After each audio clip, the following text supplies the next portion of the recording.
Hello everyone, welcome back to commerce makeover. And in this video हम principle of marketing आपका जो subject है उसको इन डिटेल समझने वाले हैं कि क्या आपके इंपॉर्टेंट टॉपिक्स हैं। आपका एग्जाम कल ही है and the purpose of uploading this video at this time is कि आप सब इस जो पूरे के पूरा जो आपका सिलेबस है उसको वन गो के अंदर रिवाइज कर सके एंड आपको पता चल सके कि सिर्फ आप समझने से ही कैसे आप पेपर में लिख सकते हो। अब जैसे कोई भी चीज है, आप normally we are a consumer, we are a businessman, कोई भी अपने आप को जिस भी तरीके से रिलेट करना चाह रहा है वो करे। आपको इस पेपर के अंदर सबसे जो इंपॉर्टेंट चीज है दैट इज आंसर राइटिंग। अगर आपको आंसर लिखना आता है ना, किस तरीके से आप बना सकते हो, तो आपके इस सब्जेक्ट के अंदर पर्टिकुलरली नंबर नहीं कटेंगे। तो मैं आपको सबसे पहले स्टार्टिंग से कह रही हूँ कि अगर आपने इस फ्लो में आंसर समझाया तो आपके कभी नंबर नहीं कटने वाले। पहली चीज, आपको जो भी चीज बता रहे हैं उसकी हेडिंग प्रॉपरली लिखें, उसकी वन गो में डिफाइन किया। अगर मार्केटिंग का चैप्टर है, किसी भी टॉपिक इससे रिलेटेड आ रहा है, तो आपको सबसे पहले स्टार्ट हमेशा किससे करना है, with the definition of marketing. Second and number most important thing is the flow chart वाला पार्ट। आपने देखा होगा आपकी बुक्स में भी, अगर आपने टीएन छाबड़ा रेफर करी या शिवदास से भी अगर कोई कर रहे हैं, तो यू माइट हैव ऑब्जर्व कि उसमें कितने सारे फ्लो चार्ट्स बन रखे हैं, राइट। तो अगर आप फ्लो चार्ट पेपर में बनाकर आओगे तो जो आपका एग्जामिनर होता है, जो चेकर होता है, उस पर ये गुड इंप्रेशन पड़ता है कि यस, बच्चे ने अच्छे से पढ़ा है तभी वो फ्लो चार्ट बना पा रहे हैं। एंड द थर्ड जो सबसे ईजी कर देगा आपके पूरे इस सिलेबस को, दैट इज एग्जाम्पल।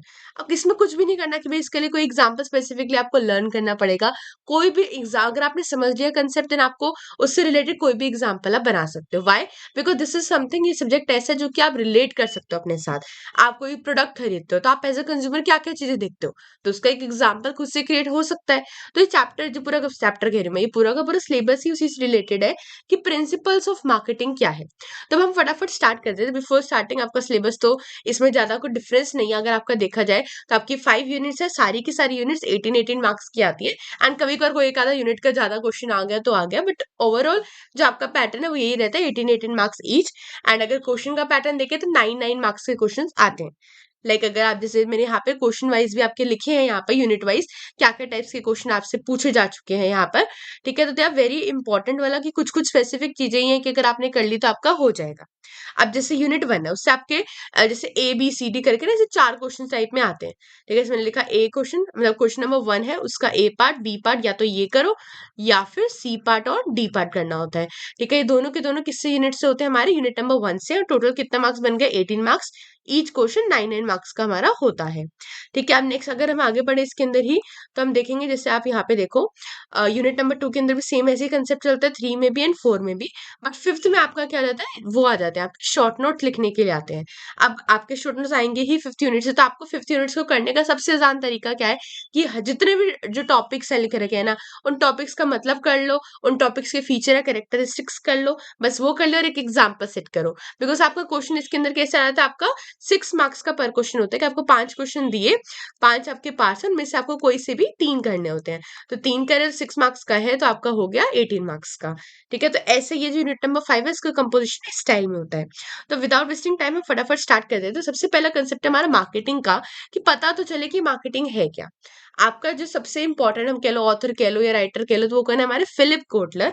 आप अगर इस चैप्टर के अंदर, अगर आप एग्जाम के अंदर अगर आप इस लाइन से स्टार्ट करें कि अकॉर्डिंग टू फिलिप कोटलर, तो आपके टीचर के ऊपर इंप्रेशन बहुत अच्छा पड़ता है कि बच्चे ने पढ़ा है एंड ही नोज कि उस बच्चे को कि किस ऑथर ने क्या डिफाइन दी है। तो फिलिप कोटलर सबसे इंपॉर्टेंट है इसमें। मैंने जहां जहां पे अगर आपको डिफाइन लिखी होंगी, तो जहां जहां पे अगर फिलिप कोटलर की डिफाइन है, तो आई हैव रिटन दैट, ताकि आप उसी को प्रॉपरली लर्न कर सको। तो क्या बताए मार्केटिंग क्या है, जहां पर एक कंज्यूमर की नीड्स एंड वांट्स को सेटिस्फाई करा जाए, जहां पर जितनी भी गुड्स एंड सर्विस उनका फ्लो प्रोसीजर में देखा जाए, तो बाइंग भी हो रही है, सेलिंग भी हो रही है, तो सारा का सारा इंटीग्रेटेड रोल किसके अंदर आ रहा है, हमारा मार्केटिंग के अंदर आ रहा है। तो मार्केटिंग ह्यूमन एक्टिविटी है, डायरेक्टेड। इसमें काम क्या कर रहे हैं हम, कि कस्टमर्स की नीड्स एंड वांट्स को हम सेटिस्फाई कर पाए। तो अगर मैं मार्केटिंग की सबसे सिंपल भाषा में बोलूं, दैट कस्टमर सेंट्रिक। जो कस्टमर, हमारा कस्टमर इज द गॉड। ठीक है, तो जो कस्टमर कहेगा, जो कस्टमर की नीड्स है, जो कस्टमर की वांट्स है, उसी के अकॉर्डिंग हम प्रोडक्ट बनाएंगे। राइट, तो कस्टमर सेंट्रिक अप्रोच है। तो मार्केटिंग को समझने के लिए सबसे जो मेजर चीज है वो आपको याद रखनी है, that is customer centric. Nature and characteristics of marketing. अगर आपको जैसे कोई भी डिफाइन दी जाती है मार्केटिंग की क्वेश्चन के अंदर, एंड दे आस्क की कमेंट अपॉन द कमेंट और लाइट अपॉन दिस सिचुएशन, ठीक है, तो उसमें आप देखोगे कि उस सिचुएशन के अकॉर्डिंग आपके नेचर्स कैरेक्टरिस्टिक यूज हो रखे हैं, आपके ऑब्जेक्टिव्स यूज हुए हैं, कि आपके स्कोप की बात करी गई है, ठीक है।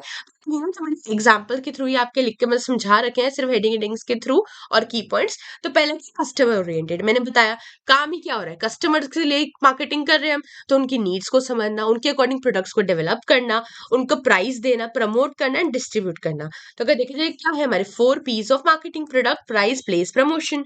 इंटीग्रेटेड प्रोसेस, इंटीग्रेटेड इसमें सब कुछ एक साथ सारे एक्टिविटीज का इंटीग्रेशन हो रहा है, कोऑर्डिनेशन ऑफ एक्टिविटीज की बात कर रहे हैं, प्रोडक्शन हो गया, फाइनेंस की बात कर रहे हैं, रिसर्च डेवलपमेंट, सब कुछ इसमें आ रहा है। मल्टी डिसिप्लिनरी इन नेचर, मतलब इसमें सब सारे के सारे हमारे जो एस्पेक्ट्स है, साइंस, स्टैट्स, मैथ्स, हम पढ़ते मैथमेटिक्स, जो हमारा मार्केटिंग है, it is also art, it is also in science, ठीक है। तो इसकी बात करें तो सारी की जगहों से इसको स्ट्रेंथ मिल रखी है। बेस्ड ऑन सिस्टम अप्रोच की बात करें कि 4 P's ऑफ मार्केटिंग के बेसिस पे ही हम इसके ऊपर काम करते हैं, they are the pillar of marketing, right. Dynamic, dynamic मतलब चेंजिंग सिचुएशंस के अकॉर्डिंग अपने आप को अडेप्ट करते हैं।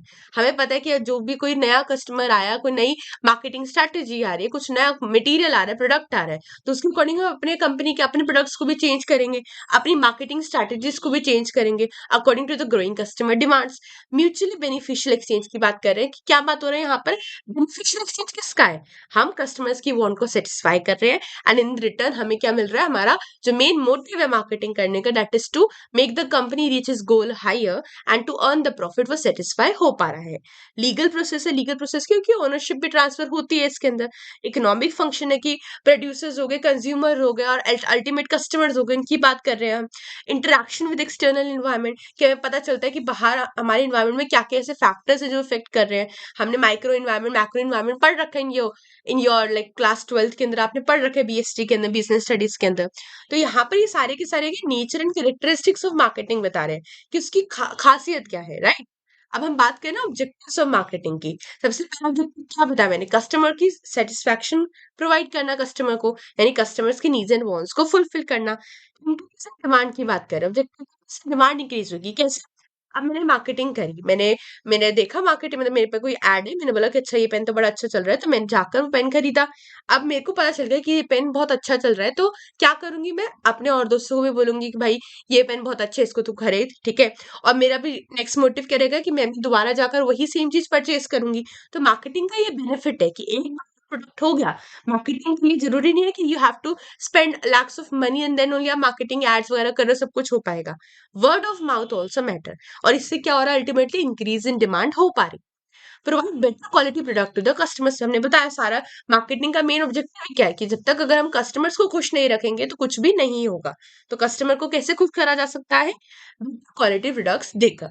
Create goodwill for the organisation, जैसे मैंने बताया कि वर्ड ऑफ माउथ की बात करें तो अगर अच्छा प्रोडक्ट बिक रहा है, लोग उसकी मतलब बात फैला रहे हैं, अच्छा ही बात मतलब बता रहे हैं कि भाई ये प्रोडक्ट बहुत अच्छा है, इसको ट्राई करके देखो, इसमें बहुत अच्छा रिजल्ट मिला है, तो ऑब्वियसली जो कंपनी है उसकी गुडविल इनहेंस हो रही है। जनरेट प्रॉफिटेबल सेल्स वॉल्यूम, तो अल्टीमेटली जो सारा कुछ काम हो रहा है किसके लिए हो रहा है कि प्रॉफिट कर सके, प्रॉफिट फाइनली अर्न हो पा रहा है।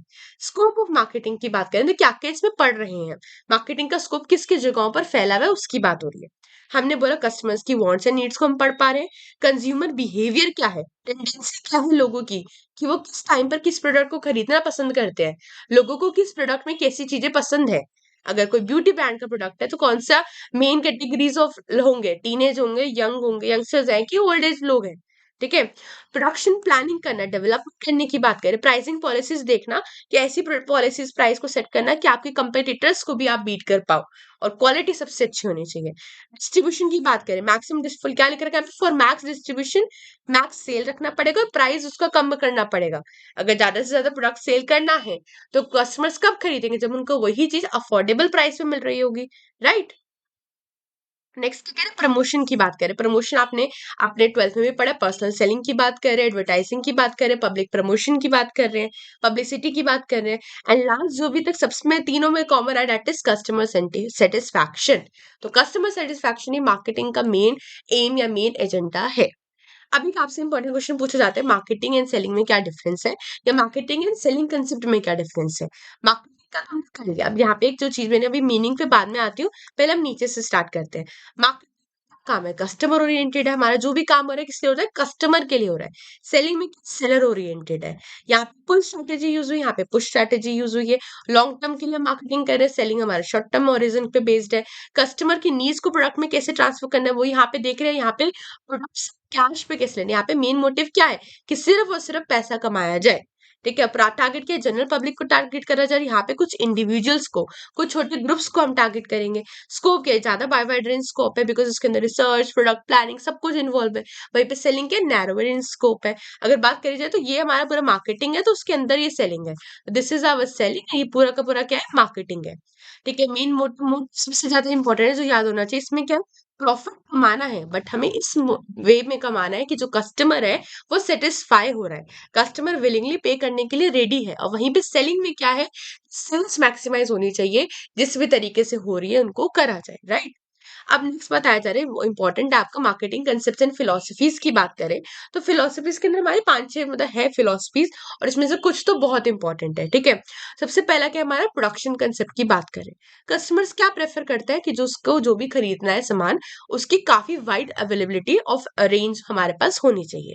और दूसरा कस्टमर क्या चाहता है कि जो चीज मेरे को पसंद आई है वो ज्यादा एक्सपेंसिव ना हो, तो widely available products and expensive, ज्यादा एक्सपेंसिव ना हो।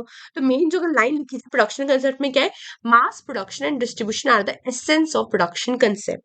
अब जैसे यहाँ पे कार्स की भी बात करी गई है कि अब बताओ, फोर मोटर कार्स की बात कर रहे हैं यहाँ पर कि अगर उनको कार्स की प्रोडक्शन को करना था, इंक्रीज करना था, तो उन्होंने कैसे मेथड को यूज करा, तो reduce cars production cost by efficiency in production process, कि अगर प्रोडक्शन अच्छे तरीके से हो रहा है, उसमें एफिशिएंटली काम हो रहा है, कुछ भी लॉस नहीं होगा, कुछ भी नुकसान नहीं होगा, एंड कॉस्ट जो होगी वो हमारी कम लगेगी। तो एफिशिएंसी ऐसे निकली। प्रोडक्ट कस्टमर्स उनको बेस्ट क्वालिटी में प्रोडक्ट मिले, परफॉर्मेंस उसकी अच्छी चल रही हो, और उसमें कुछ इनोवेटिव फीचर्स आते रहे। जैसे कि अगर मोबाइल फोन है तो मोबाइल फोन में कस्टमर क्या प्रेफर करेगा कि अच्छी क्वालिटी हो, अच्छा चल रहा हो, उसके इनोवेटिव फीचर्स में ऐड होते रहे। ठीक है, विद द मतलब जैसे जैसे प्रोडक्ट बढ़ता जा रहा है, जैसे जैसे वैरायटीज आती जा रही है, उसके अलग अलग फीचर्स आते जा रहे हैं, तो वैसे वैसे मेरे को भी वो बेनिफिट्स मिल पाए।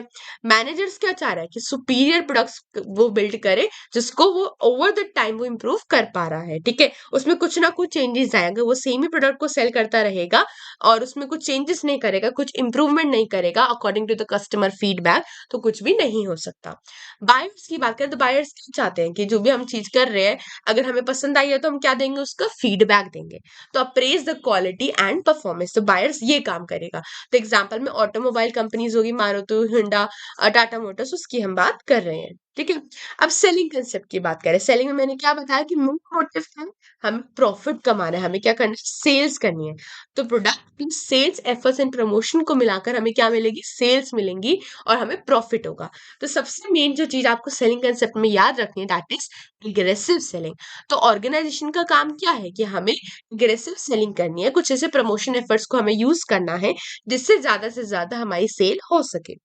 ऑर्गेनाइजेशन का क्या एम है, sell what they make rather than make what market wants, कि ऐसा तरीका अपनाना, ऐसे सेलिंग सेल्स टेक्निक्स यूज करना जिससे जो हम प्रोड्यूस कर रहे हैं उसी की डिमांड बन जाए। ये नहीं कि डिमांड के अकॉर्डिंग प्रोड्यूस नहीं कर रहे, जो हमारी कंपनी प्रोड्यूस कर रही है उसको कैसे सेल करना है, that is the main motive of selling concept. Insurance companies हैं, हेल्थ चेकअप्स होते हैं, तो क्या मैं खुद विलिंगली जा जाकर इनसे पूछ रही हूँ कि भाई आपके कौन सी कंपनी में क्या क्या यूज हो रहा है, तो इसके लिए क्या मेन मोटिव है कि मेरे को कस्टमर को पुश करना पड़ेगा, बायर को पुश करना पड़ेगा इस चीज के अंदर कि भाई आ तेरे लिए ये चीज की बहुत जरूरत है, इस चीज को खरीद। ठीक है, एग्रेसिव सेलिंग करनी, एग्रेसिव मतलब जहां कर मतलब जी जान लगाकर बस सेल करना है प्रोडक्ट को, that is our selling concept. तो need to be pushed on the buyer by putting greater selling efforts. Goods are not bought but sold, खरीदने की बजाय हमें क्या काम करना है, मतलब गुड्स को खरीदवाना नहीं है, हमें उनको बेचना है, राइट। लिमिटेशंस की बात करें कि क्या पता हम जो चीज सेल कर रहे हैं उसकी कस्टमर को नीड और रिक्वायरमेंट ही ना हो, हम यहाँ पे सिर्फ सेलिंग और प्रॉफिट पे फोकस कर रहे हैं। हम ऐसी सेल्स टेक्निक्स का भी यूज कर सकते हैं जो मैनिपुलेटिव हो और जो कस्टमर को अभी तो अच्छी लग रही है, बट ओवरऑल लॉन्ग रन में उनके साथ कुछ धोखा हो रहा हो, राइट। तो सारी उसकी क्या है, लिमिटेशन है। नेक्स्ट आ जाते हैं मार्केटिंग कंसेप्ट के ऊपर। मार्केटिंग का सबसे मेन जो मोटो है वो क्या है, that the key to achieve organisation goals is कि ज्यादा से ज्यादा इफेक्टिव बन पाओ in comparison to your competitors. अगर मैंने कोई प्रोडक्ट बनाया है and the same product is being produced by another organisation, तो मेरा मोटिव क्या होगा कि मैं उसमें ऐसी क्वालिटी दूं एट मिनिमल प्राइस कि लोग उसको खरीदने के लिए मेरे पास आए, ना कि किसी और के पास। तो इसमें पूछा जाता है what are the 4 pillars of marketing concept. तो इंटीग्रेटेड मार्केटिंग, कस्टमर नीड्स को सेटिस्फाई करना, target market and profitability, these are 4 pillars of our marketing concept. तो सबसे पहले टारगेट मार्केट को आइडेंटिफाई करना, देखना कि प्रोस्पेक्ट कस्टमर्स कौन है, प्रोस्पेक्ट बायर्स कौन है। अब नेक्स्ट उनकी नीड्स एंड वांट्स को देखना कि उनकी जरूरतें क्या है, ठीक है, और ऐसे प्रोडक्ट्स को बनाना जो कि उन नीड्स एंड वांट्स को सेटिस्फाई कर पाए। Integrated approach to market to satisfy the needs of customers. अब जैसे बताया मेरे एग्जांपल, यहाँ पे क्या लिखे, देखो एग्जांपल सब में मैंने बताए हैं, एंड अगर आप कुछ भी एग्जांपल बना रहे हो तो आपके नंबर नहीं कटेंगे, मतलब रिलेटेड होने चाहिए example, but example is compulsory for this thing, ठीक है। जैसे मैंने बताया कस्टमर इज द किंग, जो कस्टमर बोलेगा वही मार्केटर करेगा। अब सपोज डिमांड बढ़ी कि मेरे को डबल डोर रेफ्रिजरेटर बनाना है, तो कंपनी क्या करेगी, वो चीज की प्रोडक्शन स्टार्ट करेगी और उसको ऐसे प्राइस पे बेचेगी जिसपे जो कस्टमर है उसको खरीदने के लिए तैयार हो और उसकी कैपेसिटी में भी हो, इकोनॉमिक कैपेसिटी में, अर्निंग कैपेसिटी में हो। अब इसका क्या does not recognise social dimension, creates problem to society at large. Suppose मैंने कोई ऐसी चीज प्रोड्यूस तो कर दी लोगों की डिमांड को देखकर, बट कहीं ना कहीं वो रिसाइक्लेबल नहीं है, लेट्स सपोज एनवायरमेंट को हार्म कर रहा है, ठीक है, नेचर के लिए अच्छा नहीं है, सोसाइटी के लिए एट लार्ज अच्छा नहीं है। तो ऐसी चीजों का प्रोडक्शन करना just for the purpose of marketing is not also good, तो ये उसकी लिमिटेशन है। नेक्स्ट आपके इंपॉर्टेंट है that is societal marketing concept की बात कर रहे हैं। तो यहाँ पे देखो ट्रायंगल बनाकर पूरा मैंने डायग्राम फ्लो चार्ट फॉर्म में बनाया, यू कैन से। तो इसको करना बहुत जरूरी है कि अगर आपके क्वेश्चन में ये आता है तो आप ऐसी इसी वे में प्रेजेंट करें, राइट। तभी मैंने पूरा, अगर आप नोट्स पे देखोगे सब में आपको कहीं ना कहीं पे ऐसे फ्लो चार्ट दिखेंगे ही दिखेंगे, ठीक है। तो क्या बन जाएगा, देखो यहाँ पे सोसाइटल मार्केटिंग कंसेप्ट लिखा है, सोसाइटी है, यहाँ पे कंज्यूमर और यहाँ पर कंपनी है। कंपनी का मोटो क्या, प्रॉफिट अर्न करना, कंज्यूमर का कि उनके नीड सेटिस्फाई हो, और सोसाइटी का क्या है कि ह्यूमन वेलफेयर हो, क्योंकि कोई भी ऐसी चीज प्रोड्यूस ना हो जिससे सोसाइटी को हार्म हो रहा हो। तो यहाँ पे यही बताते रहा, ऑर्गेनाइजेशन टास्क का, ऑर्गेनाइजेशन कोई भी ऑर्गेनाइजेशन चल रही है उसका टास्क है लोगों की नीड्स एंड वांट्स को देखना, उनको ऐसी जो चीजें प्रोडक्ट्स बना के देना जो उन चीजों को, उनकी नीड्स एंड वांट्स को सेटिस्फाई कर पाए, बट हमारी सोसाइटी का वेलबींग भी हो रहा हो, सोसाइटी को कहीं से किसी भी तरीके से हार्म ना हो रहा हो with our product and our marketing strategies. तो social objective is the main key aspect of this thing, कि इसमें अगर सोशली हम अपनी सोसाइटी को खराब नहीं करें then we are good. Business should know the ethical and ecological aspects, पता होना चाहिए कि कैसे सोसाइटी को अच्छे तरीके से बेनिफिट देना है, कि लोगों को आज अट्रैक्टिव पॉइंट क्या लगता है कि अच्छा ये इसके ये, जैसे एग्जांपल ले लो, लेटेस्ट एग्जांपल कि मामाअर्थ की बात कर रहे हैं, जब आया था तो लोगों को क्या अट्रैक्ट करा था कि अच्छा अगर हम ये यहाँ से प्रोडक्ट खरीदेंगे तो हमारे नाम पे एक प्लांट ग्रो होगा, वाओ हम सोसाइटी को कंट्रीब्यूट कर रहे हैं। तो this is the main motive, ठीक है। हीरो मोटर कार्स हो गई, टीवीएस हो गए, उन्होंने क्या करना स्टार्ट करा, ई स्कूटर्स निकालना स्टार्ट करा जिससे इलेक्ट्रॉनिक व्हीकल से पॉल्यूशन ना हो। टाटा मोटर्स सेक्टर ने क्या करा, ई व्हीकल्स निकालना स्टार्ट करा जिससे लोगों को ये लगे कि हाँ they are not harming the society. Pollution free environment के ऊपर फोकस करना, ह्यूमन लाइफ को इंप्रूव करने पे फोकस करना है, कह लो सस्टेनेबल इन्वायरमेंट पे फोकस करने का काम यहाँ पर है। नेक्स्ट अजम्पशंस की बात करें तो यहाँ पे क्या बोला जा रहा है कि मेन क्या, कस्टमर्स एंड सोशल नीड्स को दोनों को साइमल्टेनियसली मैनेज कर कर चलना। लॉन्ग टर्म प्रॉफिट ऑब्जेक्टिव की बात कर रहे हैं, ना कि सिर्फ बस सेल्स कर दी जैसे तरीके से। To produce only those products that are needed, जो सोसाइटी को चाहिए, नॉट ओनली कि सिर्फ बस हम जैसे मर्जी करके बस प्रोडक्ट बनाकर उसको सेल कर देंगे। We should, our focus should be on this thing कि क्या चीज लोगों को चाहिए उसी को हम प्रोड्यूस कर कर दें। अब जो सबसे इंपॉर्टेंट आदत है, आप इस जितनी भी फिलोसफीज थी आपकी, उसमें जो आपकी सबसे इंपॉर्टेंट जो आदत है, एक सेलिंग वाली कह लो, ठीक है, सेलिंग को अच्छे से प्रॉपरली कर लेना, मार्केटिंग को देख लो, पिलर्स के बारे में पता होना चाहिए, societal marketing and holistic marketing, ठीक है। होलिस्टिक वाला तो होलिस्टिक मार्केटिंग कंसेप्ट आपको बहुत बार आया है, तो इसको तो कोई छोड़कर ही मत जाना, क्योंकि इसके लिए मैंने कंटेंट भी काफी ज्यादा रेडी करके दिया ताकि इसके अंदर लिखने में आपको कमी ना हो, ठीक है। ये डायग्राम है, अगर ये समझ आ गया प्रॉपर तो आपको पूरा का पूरा जो होलिस्टिक मार्केटिंग कंसेप्ट है आपके दिमाग में सेट हो जाएगा। तो अब ये क्या कह रहा है, देखो 4 इसके कंपोनेंट्स ही हैं। पहला है हमारा relationship marketing, integrated marketing, internal marketing and fourth is performance marketing. Relationship marketing की बात करें, होलिस्टिक का मतलब क्या, ओवरऑल की बात कर रहे हैं हम, कि मार्केटिंग अच्छी कैसे हो सकती है, ऑर्गेनाइजेशन कैसे अच्छी रह सकती है, कि अगर वो अपने कस्टमर्स के साथ, अपने स्टेक होल्डर्स के साथ, अपने पार्टनर्स के साथ एक इंटीग्रेटेड रोल बना के चल रही है, रिलेशनशिप डेवलप करे जिससे कस्टमर को भी लग रहा है कि हाँ मेरा एक कंपनी में काम करना वर्थफुल है, मेरी वैल्यू हो रही है। ठीक है, इंटीग्रेटेड मार्केटिंग क्या कह रही है कि 1 और 1 11 वाला कंसेप्ट अगर ध्यान रखें इसके अंदर, कि सबको एक साथ लेके चलना, इंटीग्रेटेड फॉर्म में लेके चलना, कम्युनिकेशन अच्छी करना, प्रोडक्ट्स एंड सर्विसेज की बात करें, चैनल्स की बात करें, तो सबका आपस में कुछ ना कुछ लिंकेज होना। इंटरनल मार्केटिंग की बात करें कि मार्केटिंग डिपार्टमेंट कह लो, सीनियर मैनेजमेंट कह लो, अदर्स डिपार्टमेंट कह लो, तो मार्केटिंग की बात करें तो दैट डजंट मीन कि सिर्फ मार्केटिंग डिपार्टमेंट की बात कर रहे हैं हम यहाँ पर। सब में एक ओवरऑल इंटरनल रिलेशनशिप होना चाहिए। इंटरनल मार्केटिंग का मतलब यही कह रहा है कि सारे के सारे सीनियर मैनेजमेंट हो गया या कोई और भी अगर डिपार्टमेंट है तो सबका आपस में लिंकेज हो। एंड परफॉर्मेंस मार्केटिंग की बात करें कि अगर मार्केटिंग का सब कुछ काम अच्छा चल रहा है तो वी शुड, हमारे जो सेल्स होंगी, सेल्स का जो रेवेन्यू आएगा वो अच्छा आएगा, कस्टमर्स और ब्रांड, हमारी ब्रांड वैल्यू बढ़ेगी, कस्टमर की इक्विटी बढ़ेगी, एथिक्स पे हम फॉलो कर रहे होंगे, इन्वायरमेंट को कोई नुकसान नहीं हो रहा, कम्युनिटी को कोई नुकसान नहीं हो रहा। तो ये होलिस्टिक मार्केटिंग सबसे इंपॉर्टेंट है, इसका डायग्राम को बहुत ध्यान से आप याद रखना। तो इसमें क्या बताया जा रहा है, यहाँ पे हम ज्यादा कंसेप्ट्स की बात नहीं करें, इंटरनल मार्केटिंग की बात करें, यहाँ पे वर्टिकल अलाइनमेंट हमारे सीनियर मैनेजमेंट के साथ और हॉरिजॉन्टल अलग डिपार्टमेंट के साथ। सीनियर मैनेजमेंट के पास एक क्लियर विजन होनी चाहिए कि कैसे कस्टमर को बेस्ट टू बेस्ट वे में सर्व करा जा सकता है, और बाकी और अदर डिपार्टमेंट्स का काम क्या होगा कि सबको आपस में एक साथ काम करना ताकि एक वैल्यू क्रिएट कर सके, राइट। जैसे यहाँ पे एक एग्जांपल दिया, इंजीनियरिंग डिपार्टमेंट की बात हो रही है, finance department, purchase, production department और अकाउंटिंग डिपार्टमेंट। इंजीनियरिंग डिपार्टमेंट क्या करेगा, राइट प्रोडक्ट डिसीजन लेना, फाइनेंस राइट बजट बनाएगा, परचेज सोचेगा कि कैसे रॉ मटेरियल्स को परचेज करना, प्रोडक्शन के अंदर राइट प्रोडक्ट बनेगा with in the time limit and minimum cost, accounting department देखेगा कि प्रॉफिटेबिलिटी कैसे बनानी है। तो दिस इज व्हाट आवर कौन सा हमारा था, इंटरनल मार्केटिंग की बात कर रहे हैं। इंटीग्रेटेड मार्केटिंग की बात करें कि कोऑर्डिनेशन फैसिलिटेट होना चाहिए सबके आपस में मिलकर, ताकि एक डिपार्टमेंट दूसरे डिपार्टमेंट को कॉम्प्लीमेंट कर सके, दोनों आपस में साथ लेकर चले, राइट।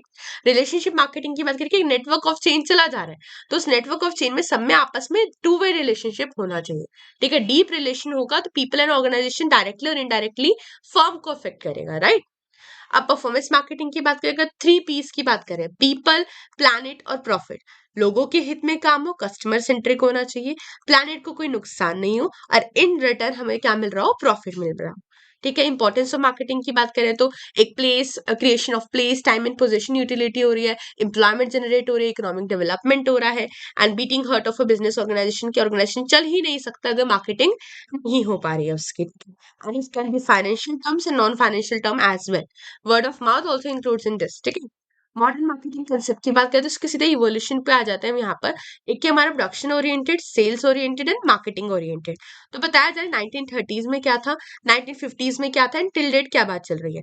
तो यहाँ पे क्या बोला गया, प्रोडक्ट एंड डिस्ट्रीब्यूशन की बात करें, यहाँ पे प्रोडक्ट डिस्ट्रीब्यूशन और सेलिंग एंड सेल्स प्रमोशन की बात हो रही है। यहाँ पे mass production demand exceeds the supply, यहाँ पे मास प्रोडक्शन सप्लाई डिमांड को एक्सीड कर रही है।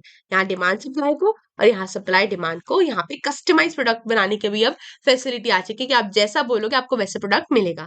तो कह लो ये आज के टाइम की बात होगी, ये हमारे मम्मी पापा के टाइम की बात होगी, और ये किसकी बात होगी, दादा नाना नाना के टाइम की बात होगी। ठीक है, सर्विस मार्केटिंग की बात करें, सबसे सीधा करेक्टरिस्टिक्स पे आ जाते हैं। इंटेंजिबल है कि हम छू नहीं सकते, इट कांट बी टच्ड। ठीक है, अब मैंने किसी सैलून सर्विस को बुक करा तो क्या मैं बस उसको एक्सपीरियंस कर सकती हूँ, आई कांट कीप इट। ठीक है, हेट्रोजीनियस है कि नॉन स्टैंडर्डाइज, कि इसको किसी पैरामीटर्स के थ्रू हम स्टैंडर्डाइज नहीं कर सकते, इनसेपरेबल है कि कस्टमर से दूर हो सकती है, मतलब दूर नहीं हो सकती, सॉरी।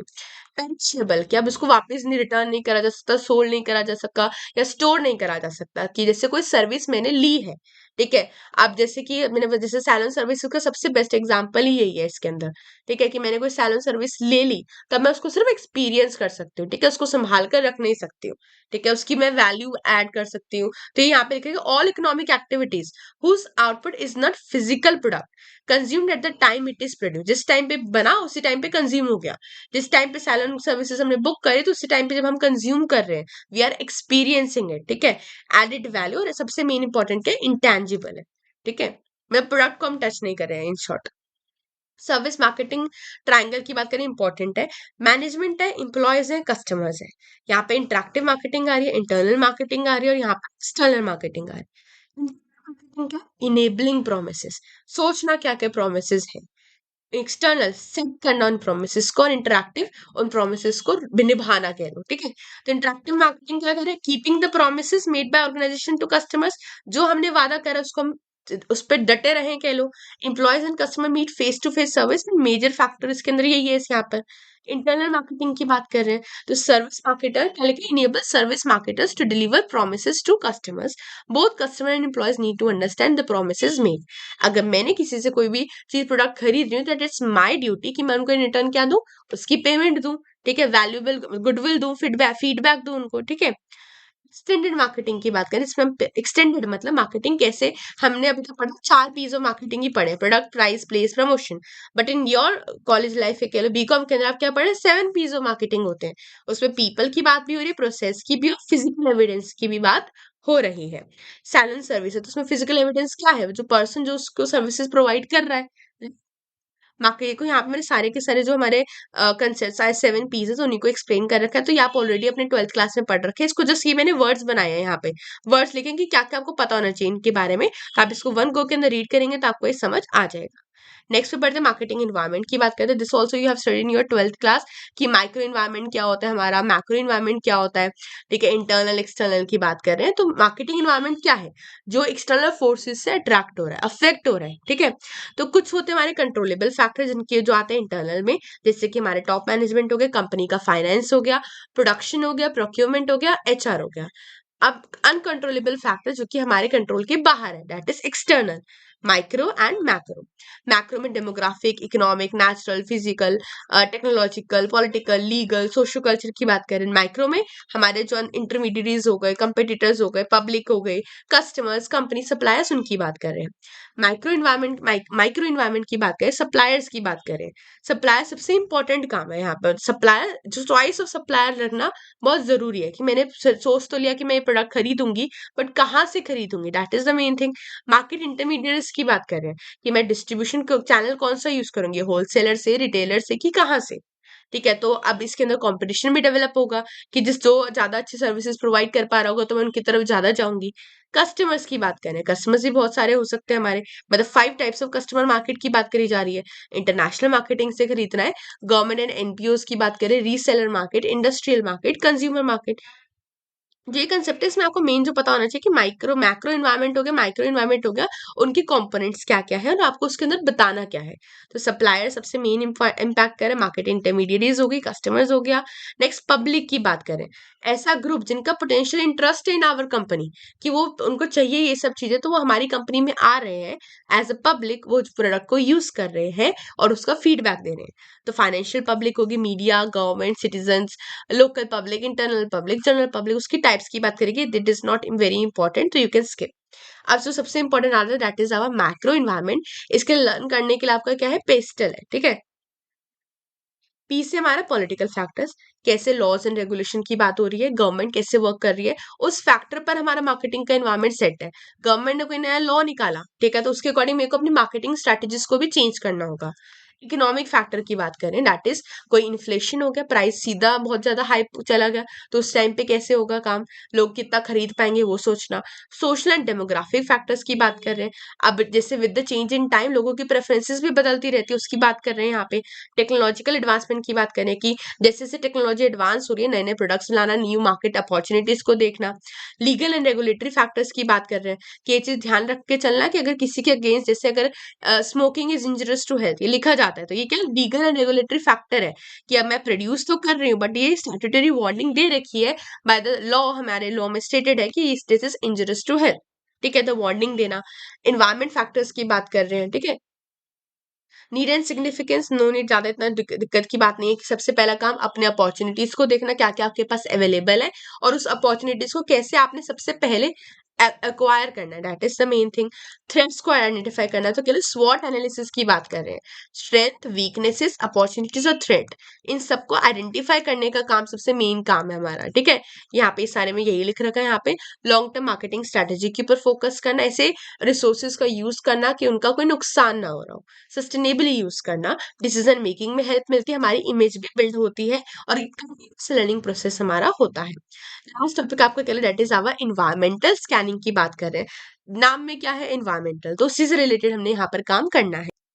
हमारे मार्केटिंग इन्वायरमेंट के वेरियस एस्पेक्ट्स को देखकर चलना, केयरफुली उनको मॉनिटर करना, देखना कि क्या अपॉर्चुनिटीज एंड थ्रेट्स अवेलेबल हैं। तो इन शॉर्ट क्या, process of gathering, analysing, and dispensing information for tactical और स्ट्रैटेजिक पर्पस, कि किसी पर्पस के लिए मैं इन सब चीजों को इन्फॉर्मेशन को देख रही हूँ, ताकि वन का आप खत्म हो जाता है। इसमें सबसे इंपॉर्टेंट आपका जो आ जाता है दैट इज होलिस्टिक मार्केटिंग। क्या है, हमारे कह लो स्कोप और नेचर की बात कर रहे हैं अगर हम, तो वो बहुत इंपॉर्टेंट है यहाँ पर। और जो हमने कंसेप्ट पढ़े थे, तो कंसेप्ट के अंदर सेलिंग कंसेप्ट भी डालो होलिस्टिक के साथ, और माइक्रो माइक्रो इन्वायरमेंट। तो ये करने के बाद आपके 18 नंबर तो पूरे पक्के हो ही जाते हैं, तो इनको कोई मत छोड़ना। अब यूनिट नंबर 2 की बात करें, consumer behaviour and market selection की बात कर रहे हैं। कंज्यूमर बिहेवियर, कि हमारा बिहेवियर क्या है टुवर्ड्स द प्रोडक्ट, कि मैं किस तरीके के प्रोडक्ट को किस तरीके से टैकल करती हूँ, मेरा दिमाग में क्या चलता है जब मैं ये वाला प्रोडक्ट खरीद रही होती हूँ। तो स्टडी कैसे इंडिविजुअल कस्टमर्स ग्रुप्स या ऑर्गेनाइजेशन किसी चीज को सिलेक्ट करते हैं, उसको परचेज करते हैं, उसको यूज करते हैं, उसको डिस्पोज ऑफ करते हैं to satisfy their needs and wants. Importance की बात करते हैं, सबसे पहले इसके अंदर इंपॉर्टेंस पहले देख लो, यहाँ पे इंपॉर्टेंस पढ़ना है।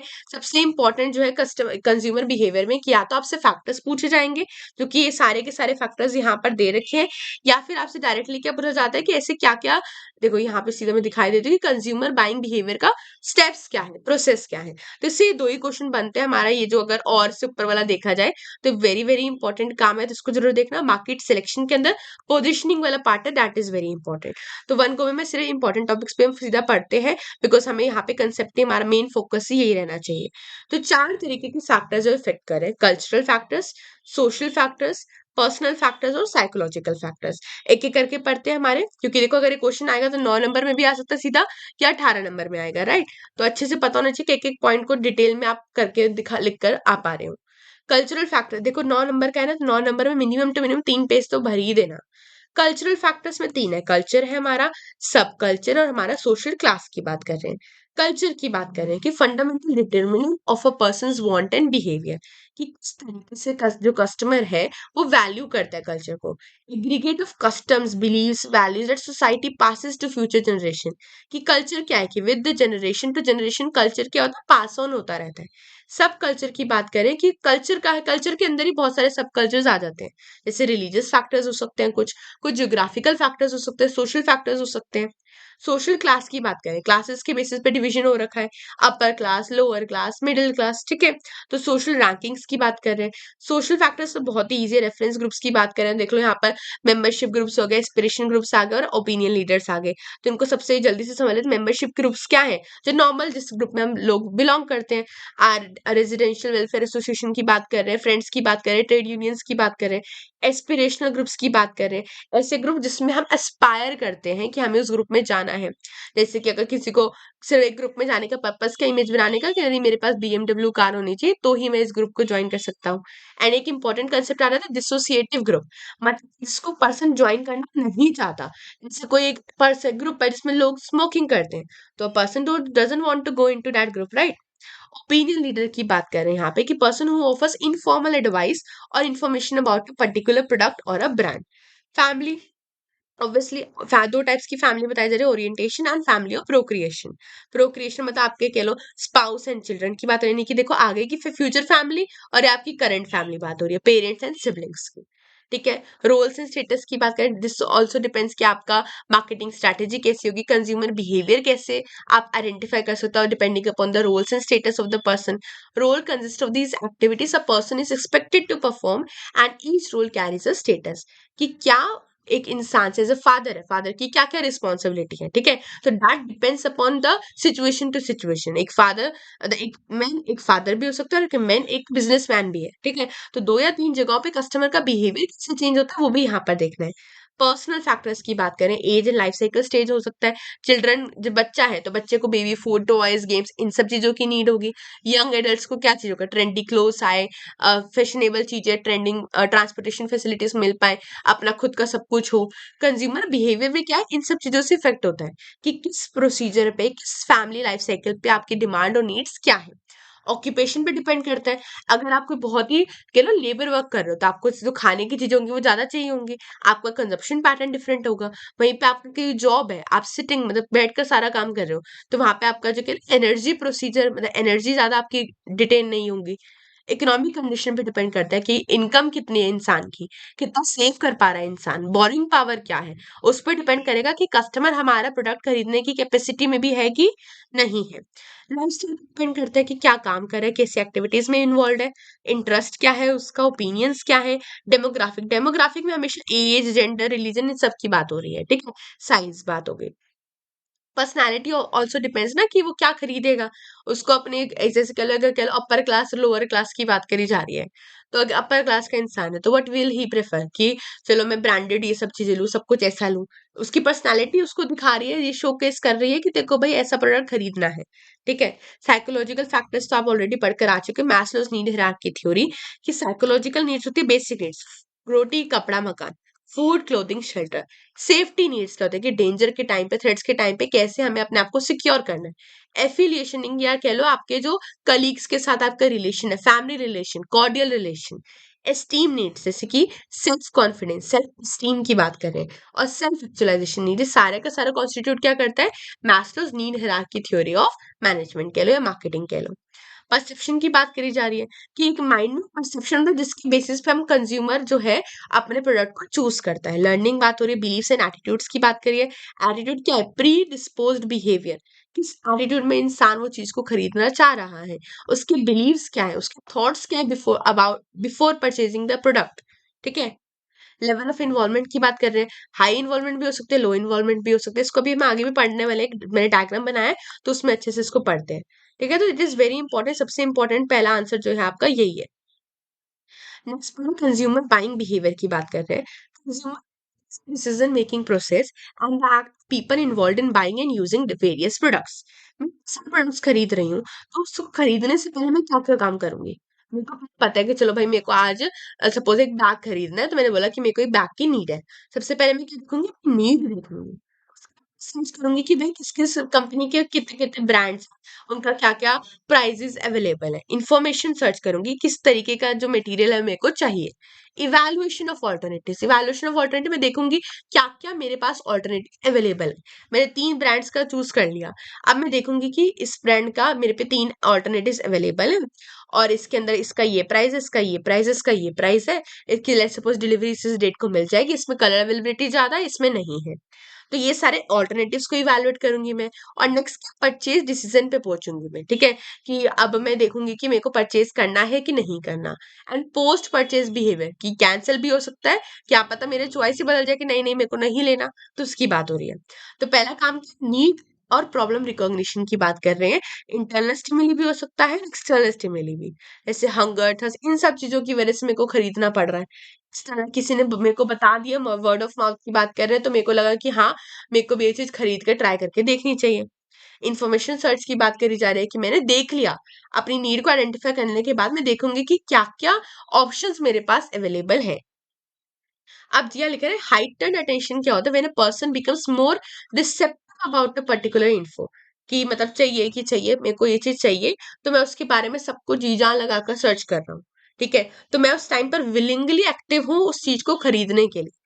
एक्टिव इन्फो सर्च की बात कब हो रही है, when he start searching about info from other sources, कि मैंने फाइनली अपनी जो रिसर्च थी वो स्टार्ट कर दी है। इवैल्यूएशन ऑफ ऑल्टरनेटिव्स मैंने बताया कि देखना कि क्या क्या ऑप्शन मेरे पास अवेलेबल है। Those feature which consumer considers in making the selection, जो मैं ध्यान में रखूंगी सिलेक्ट करने से पहले। परचेज डिसीजन की बात करें, पहले ब्रांड डिसाइड करा, मैंने सोचा कि मैं किस स्टोर से खरीदूंगी, रिटेल से कि होलसेलर से। मैंने परचेज करने का सोचा, एंड फाइनली या तो मैं लूंगी या तो मैं नहीं लूंगी, या आई विल कैंसिल और इधर I will accept. Post purchase behaviour very important, इसमें एक वर्ड लिखा है डिसोनेंस, जो कि मैंने भी आपको ऊपर ही बताया। पोस्ट परचेज बिहेवियर क्या है, क्या मैं सेटिस्फाई हूं मैं उस चीज से, क्या मैं डिससेटिस्फाई हूँ। डिसोनेंस क्या यहाँ पे बात हो रही है, तो क्या क्या कस्टमर को पहले अपने प्रोडक्ट्स के बारे में अच्छा फील तो होना चाहिए। तो मार्केटर्स का काम क्या है, marketers must make customer feel good about product and brand and meet his expectation, जो उसकी एक्सपेक्टेशन है उन पे खड़े उतर कर दिखाओ। तो यहाँ पे पोस्ट परचेज बिहेवियर पे यही बात करी जा रही है। And even after sale services को भी अगर हम बात करें, तो अब मैंने कोई प्रोडक्ट खरीदा, मैंने सपोज कोई इलेक्ट्रॉनिक आइटम खरीदा, मतलब मशीन खरीदी मैंने, ठीक है, टेक्निकल मशीन खरीदी, and then what I am thinking इसकी मेरी मशीन को मेरे को सर्विस करवानी है, ठीक है। ठीक है, तो सर्विस कराने के लिए मैंने बुलाया, तो मैं ये भी चीजें फैक्टर को इंक्लूड करूंगी ना कि भाई इस कंपनी की जो सर्विस होती है वो काफी अच्छी होती है, they are very true to their customers, true to their words, कि उन्होंने बोला था तो इतने टाइम पर आए हैं। तो पोस्ट परचेज बिहेवियर में हम इसकी ही बात कर रहे हैं। और यहाँ पे रीजन इसका क्या कहना चाह रहे हैं कि अब देखो सपोज मैंने कोई प्रोडक्ट खरीद लिया, अब उसके बाद मैं पछता रही हूँ कि भाई काश मेरे को ये वाले ब्रांड को एक्सेप्ट कर लेना चाहिए था, प्रेफर कर लेना चाहिए था, बिकॉज वो ब्रांड ज्यादा अच्छा प्रोडक्ट प्रोवाइड कर पा रही है। तो डिसोनेंस, तो क्या इसको हम कॉग्निटिव डिसोनेंस भी कहते हैं, कि क्या हो रहा है कि परचेज करने के बाद आई एम रियलाइजिंग कि मेरे को यहाँ से परचेज नहीं करना चाहिए था। रेफरेंस ग्रुप जो भी हमने डायरेक्ट इन्फ्लुएंस होता है या फिर indirect influence, inspirational dissociatives primary secondary, अभी मैं ऊपर ही पढ़कर आया उसी के बारे में बता रखा है, तो we are not studying that. अब यहाँ पर जब मैंने ऊपर बताया था हाई इन्वॉल्वमेंट लो इन्वॉल्वमेंट वाला, तो यहाँ पे इस डायग्राम के थ्रू उसको समझते हैं कि कैसे डिफरेंस बिटवीन ब्रांड्स का और इन्वॉल्वमेंट का ऊपर कैसे डिपेंड करता है। तो अगर कभी आपको पूछा है different products need different kinds of buying process, soap को परचेज करना है तो मेरा बाइंग प्रोसेस अलग होगा, और वहीं पे मैं कोई इलेक्ट्रॉनिक आइटम को परचेज करने जा रही हूँ तो मेरा बाइंग प्रोसेस अलग होगा। अब मेरे को पता सोप खरीदा है तो मैं ज्यादा देखूंगी भाई कितने कितने वेराइटीज ऑफ सोप्स अवेलेबल है, क्या क्या है, मैं सीधे जाऊंगी जो उनसे अवेलेबल होगा या जिसको मैं ऑलरेडी यूज कर रही होंगी वो मैं खरीद के ले आऊंगी। वहीं पे मैं अगर कोई टीवी खरीद रही हूँ, कोई अपना टेक्नोलॉजिकल आइटम कह लो, जैसे कि लैपटॉप खरीदा, टैब खरीदा, तो उसमें मैं पूरा देखूंगी भाई कि इसमें ये फीचर्स अवेलेबल है, ये प्राइस पे मिल जाएगा। तो this is what the question is asking, कि क्या अलग अलग कंज्यूमर प्रोडक्ट्स के लिए कंज्यूमर का जो बिहेवियर है, कंज्यूमर का बाइंग प्रोसेस है, वो भी वैरी करता है। यस करता है। अब इन्होंने बोला discuss with reference to Henry Assael model. Henry Assael model के अंदर आपको इस चीजों के ऊपर बताना है, और एक आपका हॉवर्ड एंड शीट मॉडल भी है, उसके अंदर भी आपके 3 टाइप्स है, उसको भी हम पढ़ते हैं फटाफट। ठीक है, देखो सबसे पहले कॉम्प्लेक्स बाइंग बिहेवियर की बात कर रहे हैं। अब सपोज मैं कोई ऐसा कोई मोबाइल फोन खरीद रही हूँ, कोई रिस्की आइटम खरीद रही हूँ जो कि बहुत एक्सपेंसिव है, तो मेरी उसमें हाई इन्वॉल्वमेंट है, यानी कि जो अमाउंट है वो काफी हाई है, और साथ में मैं डिफरेंस बिटवीन ब्रांड्स को भी देखूंगी कि कौन सी ब्रांड्स मेरे को ये ऑफर कर रही है, तो ये आ गया complex buying behaviour. Variety seeking buying behaviour की बात कर रहे हैं, जैसे मैंने बिस्किट्स खरीदने की बात हो रही है। अब इसके अंदर मैं कैसे लो इन्वॉल्वमेंट की बात कर रही हूँ कि कॉस्ट क्या है आपकी, लो है, इसमें कॉस्ट क्या थी आपकी, ज्यादा थी, हाई इन्वॉल्वमेंट थी, लैपटॉप खरीद रहे हो, टैब खरीद रहे हो, और यहाँ पे बिस्किट्स हो गया, चॉकलेट्स हो गया, उसकी बात हो रही है। बट मैं ब्रांड्स के डिफरेंस को तो देख रही हूँ यहाँ पर भी, कि मेरे को किस कंपनी का खरीदना है, बिस्किट खरीदना है, चॉकलेट खरीदना है, चॉकलेट किस कंपनी की मैं खाती हूँ, डेयरी मिल्क की खाती हूँ या किसकी खाती हूँ, कैडबरी की खाती हूँ। हैबिचुअल बाइंग बिहेवियर की बात करें कि मैं रोज ही उसको यूज करती हूँ, रोज ही खरीदती हूँ।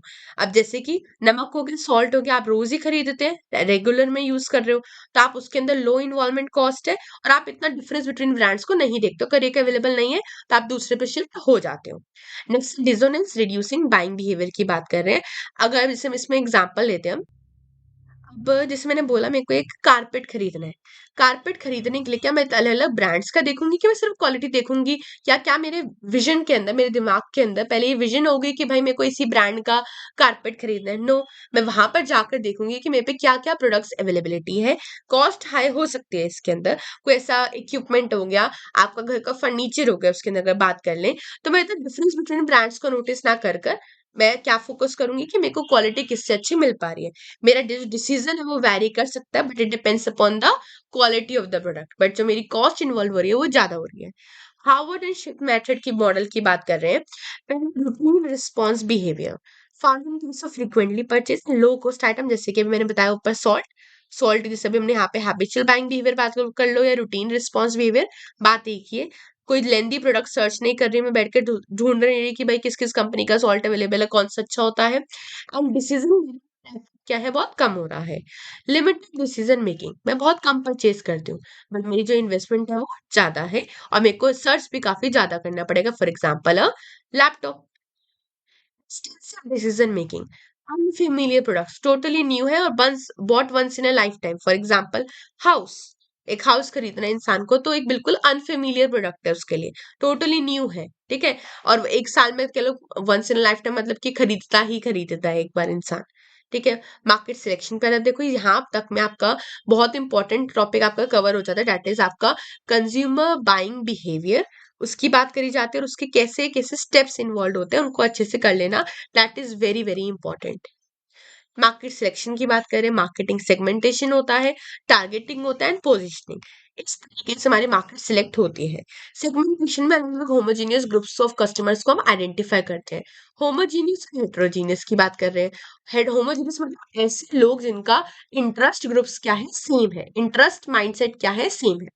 टारगेटिंग में क्या करें, selection which segment segment to be work, मैंने देखा कि मेरे को किस सेगमेंट पे वर्क करना है। पोजिशनिंग की बात कर रहे हैं, उस चीज को इम्प्लीमेंट करना। तो पोजिशनिंग के अंदर हमारे प्रोडक्ट प्राइस प्लेस प्रमोशन की भी बात हम करते हैं। मार्केट सेगमेंटेशन पे आ जाते हैं। It consist of total heterogeneous market for a product and dividing it into several sub markets और segments, each of which tends to be heterogeneous in significant aspects. कि हर एक, अब मैंने 3-4 सेगमेंट्स में उसको डिवाइड कर दिए, 4-5 सेगमेंट्स में डिवाइड करा कि ये जो कस्टमर्स है दे आर विलिंगली टू पे, मतलब काफी हाई प्राइस का प्रोडक्ट खरीद सकते हैं, इनको क्वालिटी ऐसी चाहिए होती है और इनको इतने टाइम में प्रोडक्ट चाहिए होता है। सेकंड में मैंने मिडिल क्लास को डाल दिया कि इनको इतने प्राइस के ज्यादा अच्छा सुटेबल नहीं लगता, क्वालिटी इनको अच्छी चाहिए बट प्राइस मिनिमम चाहिए। और एक मैंने पुअर क्लास को डाल दिया, यूथ को डाल दिया, एडल्ट्स को डाल दिया, ऐसे बात कर लिया। इसके बाद की फोकस कस्टमर्स पर है। अच्छा हम कंपटीशन दे पाए, facilities appropriate marketing program, introduction to innovation and gains to customers. तो ये सारे उसके क्या है, बेनिफिट्स है कि कैसे हम बेनिफिट प्रोवाइड कर सकते हैं with the market segmentation. Customers को कैसे इनोवेटिव प्रोडक्ट्स डिवाइड कर सकते हैं, राइट। तो जैसे आप कहीं कहीं जगह जाते हैं तो सेगमेंट में डिवाइडेड होते हैं सारे प्रोडक्ट्स। आप शोरूम्स में जाओगे तो वहां पर एक सेक्शन होगा जहां पर आपको लेडीज के कपड़े मिल रहे हैं, यहाँ पे आपको एसेसरीज मिल रही है, यहाँ पर आपको लेट्स सपोज शूज वगैरह, हील्स वगैरह ये सब मिल रही हैं। तो ये क्या आपके दिमाग में विजन है कि हाँ, मतलब जो कस्टमर मार्केट सेगमेंटेशन में उन्होंने क्या करा, डिवाइड कर दिया ताकि लोगों को सेगमेंट्स में जाकर उनके बारे में एक एक जगह पर एक एक चीज अवेलेबल हो जाए, लोगों को ज्यादा ढूंढना ना पड़े। अब इसमें भी लेवल्स ऑफ सेगमेंटेशन की बात करें, अनडिफरेंशिएटेड आता है, डिफरेंशिएटेड आता है, कंसेंट्रेटेड एंड माइक्रो की बात करते हैं। अब सबसे पहले हम लास्ट से स्टार्ट कर ले, चलो पहले से हम इसको करते हैं। अनडिफरेंशिएटेड और मास मार्केटिंग की बात कर रहे हैं। इसमें मार्केट सेगमेंट्स को मैं छोड़कर मैं बात यहाँ पे क्या कर रही हूँ कि मेरे को पूरी मार्केट को टारगेट करना है एक ऑफर देकर। डिफरेंशिएटेड या केवल सेगमेंटेड मार्केटिंग की बात कर रहे हैं कि मैं बड़े बड़े ग्रुप्स को सेगमेंट्स में डिवाइड कर रही हूँ। तो market is divided total market into several segments and design separate offer हर एक मार्केट के अकॉर्डिंगली। कंसंट्रेटेड मार्केटिंग के लिए नीश मार्केटिंग की बात करो तो हम स्मॉलर सेगमेंट्स पे बात कर रहे हैं। यहाँ पे माइक्रो मार्केटिंग की बात करो तो कस्टमर यहाँ पर कस्टमाइज भी कर सकता है अपने प्रोडक्ट्स को, जो कि पहले तीनों में कहीं पे बात नहीं करी। तो marketer customises is offer to each individual customer, एक एक पर्टिकुलरली कस्टमर के अकॉर्डिंग हम उस चीज को कस्टमाइज कर रहे हैं। ब्रेसलेट्स बनते हैं आजकल, आपको पैम्पलेट्स बनवाने हैं, आपके प्रोडक्ट्स बनाने हैं, कपड़ों को भी कस्टमाइज करवा रहे हैं लोग, नेम प्लेट्स लगवा रहे हैं, सब चीजों में क्या है, कस्टमाइजेशन आ गया। एंड लोगों को प्रेफर भी यही करना अच्छा लगता है। नेक्स्ट बात करें, criteria on the basis of which market segmentation can be done. Geographical की बात करें, मैं देखूंगी किस एरिया के अंदर मैं वर्क कर रही हूँ, ठीक है। तो sales area into sales territories में डिवाइड कर देना कि स्टेट वाइज क्या लोगों की चॉइसेस है, डिस्ट्रिक्ट वाइज बात कर रहे हैं, reason, states, nation.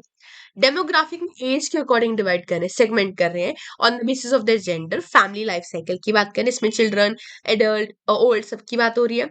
On the basis of the level of income और किस जनरेशन के लिए हमें वो प्रोडक्ट डेवलप करना है उसकी बात हो रही है। Psychology basis of personality and life cycle, कि ऐसा प्रोडक्ट यूज करना जो कि कस्टमर की पर्सनालिटी को सूट करे। कंज्यूमर बिहेवियर को आइडेंटिफाई करना, ऐसे सेगमेंटेशन करना जो कि कस्टमर्स की पर्सनालिटी को सूट कर पाए। बिहेवियरल की बात कर रहे हैं कि ओकेजन क्या, परचेज ओकेजन को देखना, उनका स्टेटस को देखना कि क्या यूजर लेने के लिए रेडी भी है कि नहीं है, उनका जो रेट है वो अवेलेबल भी है कि नहीं है, लोगों की कैपेसिटी में आ रहा है कि नहीं आ रहा। लॉयल्टी लेवल को देखना कि क्या कस्टमर एक बार हमारा प्रोडक्ट खरीदने के बाद वापस भी हमसे खरीद रहा है कि नहीं खरीद रहा। अब यहाँ पर कुछ बोला गया, evaluation and selection of segmented marketed to be targeted. सबसे पहले देखो यहाँ पे मार्केट्स है, यहाँ पे प्रोडक्ट्स हैं, ठीक है। यहाँ पे देखो हमने सिर्फ एक ही प्रोडक्ट के ऊपर मैंने शेड कर रखा है, मतलब कि वन पर्टिकुलर सेगमेंट पूरी मार्केट के अंदर है। जैसे कि टाटा कैंसर केयर हॉस्पिटल, वो एक पूरी मार्केट में एक ही बात हो रही है कि वो कैंसर ट्रीटमेंट का एक ही हॉस्पिटल उस एरिया में अवेलेबल होगा। तो that dealing with particular case, ठीक है। सिंपल स्पेशलाइजेशन की बात करें, जैसे ये हमारा market 1, market 2, market 3। Selected number of segments लिए हैं हमने, हर एक मार्केट से एक एक प्रोडक्ट सेगमेंट्स ले ली है। जैसे टीवी चैनल्स की बात करें, जी टीवी भी है, जी मराठी, जी सिनेमा, बहुत सारे हैं। टीवी, एक टीवी चैनल पे भी कितने सारे सीरियल्स आते हैं उसकी बात हो रही है। प्रोडक्ट स्पेशलाइजेशन की बात करें, जैसे टाटा सॉल्ट है, वो हर एक मार्केट को कैटर करेगा। तो प्रोडक्ट एक ही है बट जो मार्केट है वो क्या है, सारी की सारी मार्केट्स के अंदर वो अपने प्रोडक्ट्स की रीच को फैलाएगा। मार्केट स्पेशलाइजेशन की बात कर रहे हैं। अब जैसे कि मार्केट है, यहाँ पे प्रोडक्ट मार्केट वन है, product one, product two, product three, ठीक है। तो क्या बोला कि मैं कोई कॉस्मेटिक का प्रोडक्ट खरीद रही हूँ, तो what will be my aim कि मेरे को उसमें वैरायटीज ज्यादा मिल पाए।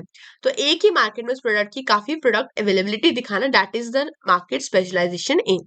तो it serves many needs of a particular customer groups at one place. Full market coverage की बात करें, इसमें सब कुछ, सारे firm attempts to serve all the customer groups with all the products, सारी मार्केट्स एंड सारे प्रोडक्ट्स की यहाँ पे बात हो रही है। प्रोडक्ट रेंजेस भी अवेलेबल है, मार्केट में भी सब जगह पे अवेलेबल है वो चीज। एंड लास्ट हम बात करें मार्केट सेगमेंटेशन, मार्केट टारगेटिंग पे आते हैं। पहले हम पोजिशनिंग को देखते हैं। पोजिशनिंग के अंदर हम बात क्या कर रहे हैं कि इसमें डेवलप कर रहे हैं। Positioning is the act of designing the company's product and marketing mix to fit a given place in the consumer's mind. तो सिंपल क्या कहना चाह रहा है कि पोजीशनिंग करना, कि सेट करना, कहाँ पे सेट करूँ, लोगों के माइंड में। ऐसे प्रोडक्ट्स को डेवलप डेवलप करना, डिजाइन करना कि वो जो प्रोडक्ट है लोगों के, कस्टमर्स के माइंड में वो सेट हो रहा है। तो क्या बोला, पोजीशनिंग एक act of designing the company's product and marketing mix to fit a given place in the consumer's mind. कि मेरे दिमाग में अगर मैंने कुछ खरीदना है, मेरे को पता है कॉस्मेटिक्स खरीदना है, तो मेरे दिमाग में एक फिक्स ब्रांड है कि उसी से मैं खरीदूंगी, that is the positioning strategy. तो 4 स्टेप से इसमें इवॉल्व बात कर रहे हैं हम यहाँ पर। Identifying the possible competitive advantage, choosing the right competitive advantage, selecting an overall positional strategy and communicating and delivering the chosen position या चूजन स्ट्रैटेजी की बात कर रहे हैं। Common basis for positioning the product, हमारे इंग्रेडिएंट्स के basis पे, percentage of customers flow, geographical area क्या है, क्या प्राइस और क्वालिटी में हमें प्रोडक्ट देना है, कंपेरिजन की बात करें compare to the competitors, product की कैटेगरीज कितनी जगह पे वो फैल रखा है, usage of application, benefits, features, और उसका प्रो इन्वायरमेंट कह लो कि किस तरीके से वो कैसे इफेक्ट कर रहा है, क्या साइड इफेक्ट पहुंच रहा है हमारे इन्वायरमेंट को, क्या वो इन्वायरमेंट को खराब तो नहीं कर रहा। पोजिशनिंग स्ट्रैटेजीज ये हमारा इंपॉर्टेंट आ जाता है। More for more, luxury items है तो क्या बोला, उसके प्राइस को अगर हम इंक्रीज कर रहे हैं तो कुछ भी दिक्कत नहीं होगी, because people are willing to buy those products जो लग्जरी आइटम्स है। तो प्राइस इंक्रीज करें ताकि उसकी कॉस्ट भी हम कवर अप कर पाए, एक्सेसिव कॉस्ट को कवर अप कर पाए। More for same, comparable quality, come price पर ही हम उस चीज को दे रहे हैं। सेम फॉर लेस, तो कंपेरेबल क्वालिटी तो सबसे लोअर प्राइस पे दे रहे हैं। लेस फॉर मच लेस, तो मीटिंग लो, क्वालिटी भी लो हो रही है, लोअर प्राइस पे भी दे रहे हैं, परफॉर्मेंस भी लो हो गई। मोर फॉर लेस की मोर बेनिफिट्स, प्राइस हम कम दे रहे हैं। ठीक है, ये इंपॉर्टेंट आज प्रोडक्ट डिफरेंशिएशन और मार्केट सेगमेंटेशन की बात करी जा रही है। यहाँ पे क्या बोला गया, नए ऑफर, न्यू ऑफरिंग हमारे तो चारों पीस, 4 पीस से मिला, एंड देन हमें न्यू सेगमेंट डेवलप होकर आ गया। दिस इज प्रोडक्ट डिफरेंशिएशन की 4 पीस से जाकर हमारा एक नया सेगमेंट बनकर आ रहा है। तो अब इसको एक बार अच्छे से समझते हैं। तो यहाँ पे क्या करा जा रहा है, अब तो पता है हमें, हर एक कंपनी की R&D टीम होती है, रिसर्च एंड डेवलपमेंट टीम होती है। तो उनका काम क्या है, ऐसे इनोवेटिव प्रोडक्ट्स को बनाना जो कि लोगों की फ्यूचर नीड्स को भी सेटिस्फाई कर पा रहे हैं, करंट नीड्स को भी सेटिस्फाई कर पा रहे हैं। The company then makes the marketing mix, marketing mix मतलब हमारे यहाँ पे 4 पीस की बात हो रही है, उनको डेवलप करेगी and creates the target market, जिसमें लोग उस चीज को खरीदने के लिए अवेलेबल होंगे, विल होंगे टू परचेज दैट प्रोडक्ट। तो ऑब्जेक्टिव्स की बात करें, ऑब्जेक्टिव्स को छोड़ देते हैं, अभी यहाँ पर हम बात कर देते हैं कि किस तरीके से हम, जो कंपनी अपने प्रोडक्ट्स को डिफरेंशिएट करती है। On the basis of customization, की प्रोडक्ट कस्टमाइज कराने का ऑप्शन देना है कि नहीं देना। अवेलेबिलिटी, वैरायटीज की बात करने की, अगर लिपस्टिक है तो लिपस्टिक की क्या क्या शेड्स हमें अवेलेबल करवानी है, कितने प्राइस रेंज में बात करना है। फूड का है तो फूड में क्या क्या कॉम्बोस हमें देने हैं, हेल्दी देना है कि नहीं देना, ठीक है, वेज है कि नॉन वेज है। स्टाइल, डिजाइन, ड्यूरेबिलिटी की कितने टाइम तक वो चल रहा है, रिलायबल है कि नहीं है, फीचर्स अपग्रेड हो रहे हैं कि नहीं हो रहे। तो on the basis of this एक कंपनी वो डेवलप कर रही है। एक इंपॉर्टेंट कंसेप्ट आता है differentiated marketing and concentrated marketing का। पहले हम इसके अंदर इंपॉर्टेंट की बात करें, क्या आपको पता होना चाहिए यूनिट नंबर 2 के अंदर कि उतना कर लिया तो सब कुछ हो जाएगा। डेट इज सबसे पहला, कंज्यूमर बाइंग बिहेवियर को प्रॉपरली कर लेना। सेकेंड चीज, उसको मतलब उसी के अंदर उसके स्टेप्स भी आ जाते हैं, और उसका जो इंपॉर्टेंस फीचर्स है, कह लो स्टेप्स, फ्लोस की बात कर रहे हैं, उसकी बात कर रहे हैं, ठीक है, जो स्टार्टिंग में हमने पढ़ा। एंड जो सेकंड चीज आ जाती है इसके अंदर, इट इज आपका मार्केट सेगमेंटेशन, और उसके फीचर्स कह लो या टाइप्स कह लो, उसकी बात कर रहे हैं, ठीक है। तो इसमें पूरे में सिर्फ यही इंपॉर्टेंट है, मार्केट सेगमेंटेशन कह लो, पोजिशनिंग कह लो, इनके डिफाइंस को अच्छे से कर लेना, बिकॉज इसके अलावा तो इसके अंदर कुछ पॉसिबल बनता ही नहीं है। अब लास्ट हम बात करें differentiated marketing and concentrated marketing की बात कर रहे हैं। डिफरेंशिएटेड यानी सेगमेंट्स में डिवाइडेड है, कंसंट्रेटेड मतलब नीश मार्केटिंग की बात कर रहे हैं। अब जिस कंपनी को ग्रो करना है जो हमारा डिफरेंशिएटेड मार्केटिंग है, that is ideal for those company जिनको अपने आप को एक्सपैंड करना है। और कंसंट्रेटेड मार्केटिंग वो कंपनी अडॉप्ट करेगी जिन्होंने अभी अभी मार्केट में आई है। ठीक है, तो स्मॉल फर्म्स हो गई या स्मॉल बिजनेसमैन हो गए, स्मॉल कंपनीज होगी, वो इसको अडॉप्ट करेंगी, राइट। अब यहाँ पे क्या लिखा है, एसेंशियल अप्रोच की करना ही पड़ेगा बिग कंपनीज को। एसेंशियल है कि जरूरी है, यहाँ पे रिक्वायर्ड अप्रोच है, इसके बिना तो कुछ हो ही नहीं सकता। तो good approach for firm who have assets that can be pre applied into supplementary markets and apply adopted by niche marketers who are pioneer in these respective markets. मतलब यहाँ पे क्या बात करें, उन लोगों के लिए कंसंट्रेटेड मार्केटिंग का मेन कंसेप्ट किसके लिए, जो लोग अभी अभी मार्केट में एंटर करे हैं। They want to expand, they want to grow, but they have just entered in the market. और डिफरेंशिएट में मतलब बस ग्रोथ हो चुकी, सबको सेटल है, बस we not need to expand, we need to grow the market. ठीक है, हमारा मार्केटिंग यूनिट नंबर 2 की बात कर लेते हैं। यूनिट नंबर 3, 4 और 5 पे बढ़ते हैं, उसके हम फटाफट इंपॉर्टेंट क्वेश्चंस पे बढ़ते हैं। अब देखो, जो हमारी यूनिट नंबर 3 है उसको हम पढ़ने जा रहे हैं।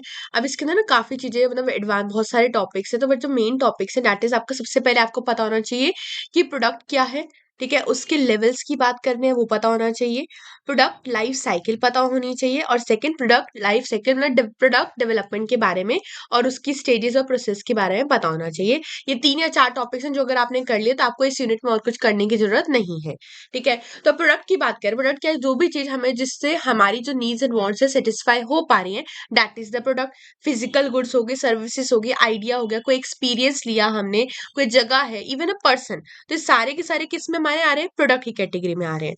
ठीक है, तो आगे के यहाँ पे बताया जा रहा है, अगर कोटलर्स 5 लेवल्स ऑफ प्रोडक्ट की बात करें तो कोर बेनिफिट है, एक हमारा बेसिक प्रोडक्ट है, expected product, augmented product and our potential product. तो देखो ये डायग्राम बना रखा है यहाँ पर, तो अगर आपके एग्जाम में आता है तो आप इसी की फॉर्म में इसको एक्सप्लेन करना। ठीक है, कोर बेनिफिट में हम बात करें कि क्या मेन बेनिफिट जो है कोर प्रोडक्ट के अंदर, हम क्या बात कर रहे हैं कि क्या मेन बेनिफिट कस्टमर को चाहिए, तो कस्टमर क्या बेनिफिट ले रहा है। मोबाइल से कम्युनिकेशन कर पा रहा है, शूज से उसकी फुट की प्रोटेक्शन हो रही है, इंश्योरेंस से सिक्योरिटी मिल रही है, लैपटॉप से उसका डेटा प्रोसेस हो रहा है, सारा काम हो रहा है। तो that is our core product की बात कर रहे हैं। नेक्स्ट आ रहा था हमारा क्या है, बेसिक प्रोडक्ट की बात करें, उसमें क्या क्या आ रहा है, एक्चुअल फिजिकल प्रोडक्ट, इसमें डिजाइन भी हो, कलर भी पता चल रहा है, ब्रांड नेम क्या है, पैकेजिंग है। ठीक है, it is the minimum version of the product. जैसे मोबाइल है, मोबाइल में स्क्रीन, बैटरी, कैमरा, प्रोसेसर, तो ये सारे के बेसिक से बनकर वो मेन चीज प्रोडक्ट बनी है। इसके हमारे प्रोडक्ट की बात कर रहे हैं, एक मिनट को इसको स्क्रॉल करना पड़ेगा। हाँ, प्रोडक्ट की बात करें तो यहाँ पे क्योंकि अगर ये नहीं मिला तो कस्टमर डिससेटिस्फाइड हो जाता है। जैसे कि मोबाइल है तो उसकी गुड बैटरी लाइफ होनी चाहिए, जो प्रोडक्ट में कस्टमर एक्सपेक्ट करे that is the expected product. Shoes है वो कंफर्टेबल होने चाहिए, ड्यूरेबल होने चाहिए, that is our expected product. ठीक है, नेक्स्ट क्या है, ऑगमेंटेड प्रोडक्ट की बात करें कि क्या एक्स्ट्रा बेनिफिट या एडिशनल सर्विसेज उसके साथ उसको मिल रही है। सपोज मोबाइल खरीदा, उसको फ्री ईयरबड्स मिल गया। ठीक है, ईएमआई ऑप्शंस हो गई, कुछ फ्री आफ्टर सेल सर्विसेज मिल गई। होटल है तो फ्री वाईफाई मिल गया, कॉम्प्लीमेंट्री ब्रेकफास्ट मिल गया। शूज है तो रिप्लेसमेंट लॉयलिटी पॉइंट्स की अगर कुछ खराब होगा तो उसको सर्विस करके दिया जाएगा दोबारा। ठीक है, ठीक करके दिया जाएगा, एक्सचेंज की बात कर रहे हैं यहाँ पर हम। ठीक है, नेक्स्ट क्या बोल रहे हैं यहाँ पर, एक मिनट, हाँ, पोटेंशियल प्रोडक्ट की बात करें कि क्या फ्यूचर में उसमें इनोवेशन हो सकता है, क्या फ्यूचर में उसमें पोटेंशियल है। तो उसमें क्या बात करा हमने, इनोवेशन एंड ग्रोथ की बात करें, मोबाइल में एआई फीचर्स ले आए, शूज के अंदर स्मार्ट शूज विद सेंसर्स हो गए, कार सेल्फ ड्राइविंग फीचर। ठीक है, तो ये सारे के सारे इसके अंदर हमारे क्या है, हमारे लेवल्स ऑफ प्रोडक्ट है। नेक्स्ट प्रोडक्ट क्लासिफाई किस किस लेवल पर होता है, एक होता है हमारा टैंजिबल, एक होता है हमारा ड्यूरेबिलिटी के बेसिस पर, एक शॉपिंग एफर्ट्स बाय बायर्स। ठीक है, तो फटाफट करते हैं, पहला कि हमारा टैंजिबल के बेसिस पे, टैंजिबिलिटी के बेसिस पे, एक होते हैं हमारे टैंजिबल प्रोडक्ट्स, एक होते हैं हमारे इंटैंजिबल प्रोडक्ट्स। टैंजिबल जो कि हम छू सकते हैं, देख सकते हैं, फील कर सकते हैं। इंटैंजिबल जो नहीं कर सकते, जैसे कि बैंकिंग सर्विसेज हो गई, एजुकेशन हो गया, मेडिकल सर्विसेज होगी। ड्यूरेबल के बेसिस पे कितना लंबा चल रहा है, ड्यूरेबल प्रोडक्ट्स में क्या बोले, रेफ्रिजरेटर, टेलीविजन, जिनकी लाइफ होती है। नॉन ड्यूरेबल मतलब कि सोप हो गया, मिल्क हो गया, ब्रेड, टूथपेस्ट, कुछ एक दो बार तक यूज तक चला, उसके बाद वो खराब हो गया, मतलब खत्म हो गया। ठीक है, सर्विसेज की बात करें, जैसे ट्रांसपोर्ट सर्विसेज हो गई, ये सारी इंटेंजिबल है, दे आर कंज्यूम्ड, पे वो प्रोड्यूस करी जाती है, उनको स्टोर करके हम नहीं रख सकते हैं।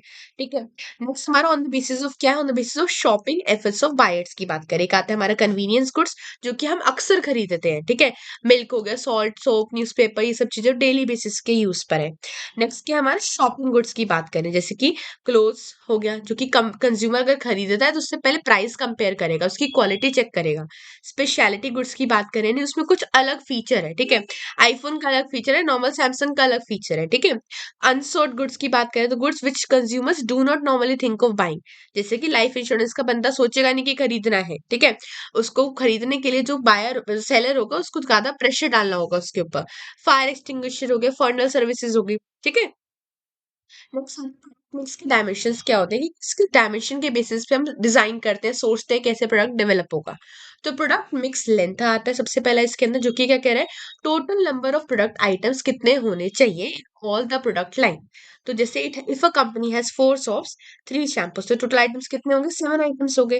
प्रोडक्ट मिक्स विद की बात कर रहे हैं, विद की बात करें, number of product lines offered by the firm.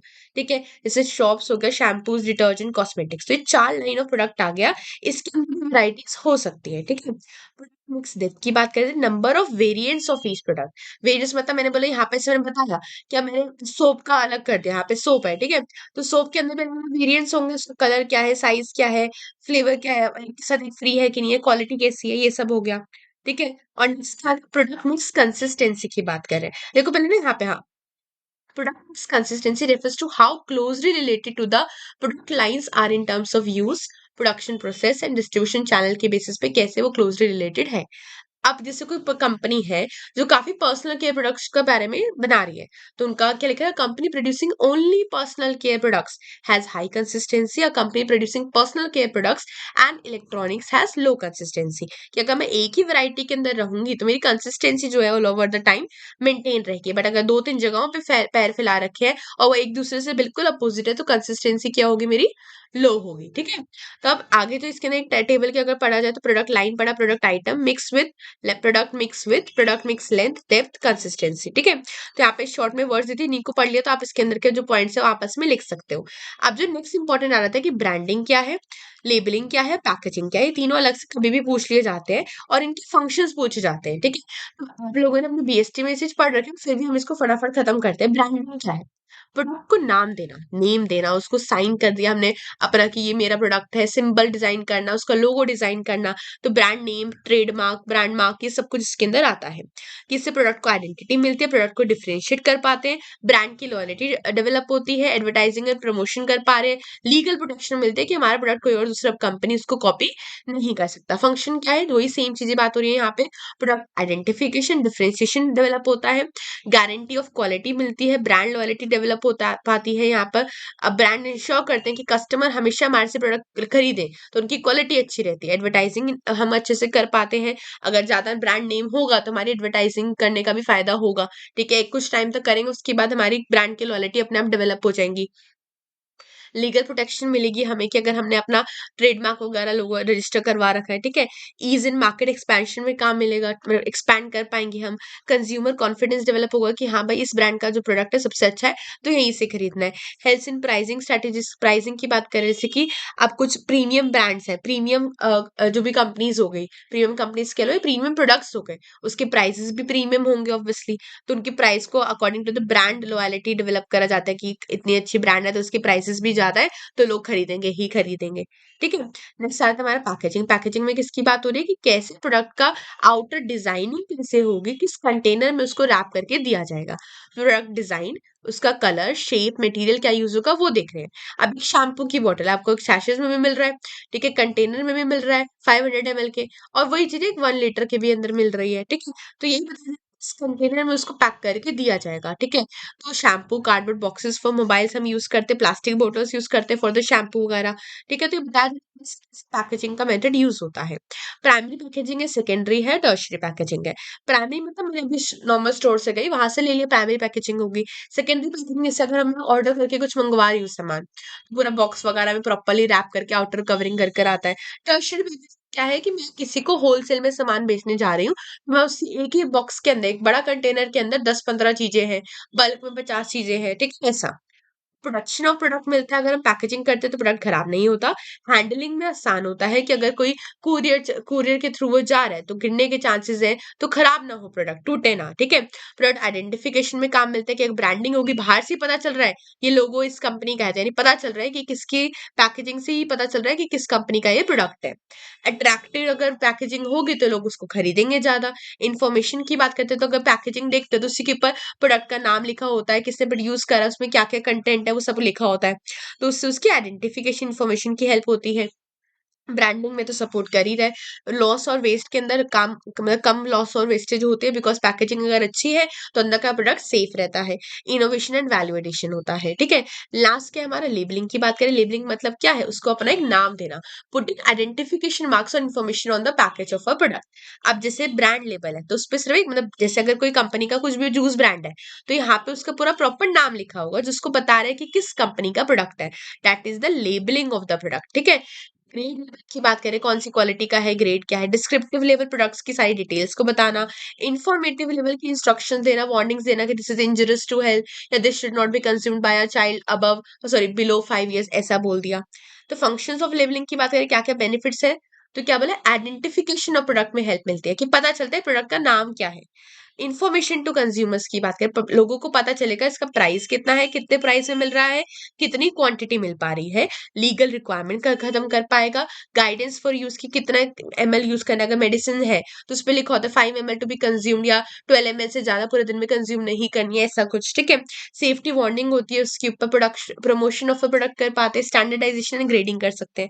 तो ये सारे किसके आ रहे हैं, अंदर आ रहे हैं, हमारे लेबलिंग के अंदर आ रहे हैं। अब नेक्स्ट जो मोस्ट इंपॉर्टेंट टॉपिक है, that is our product life cycle.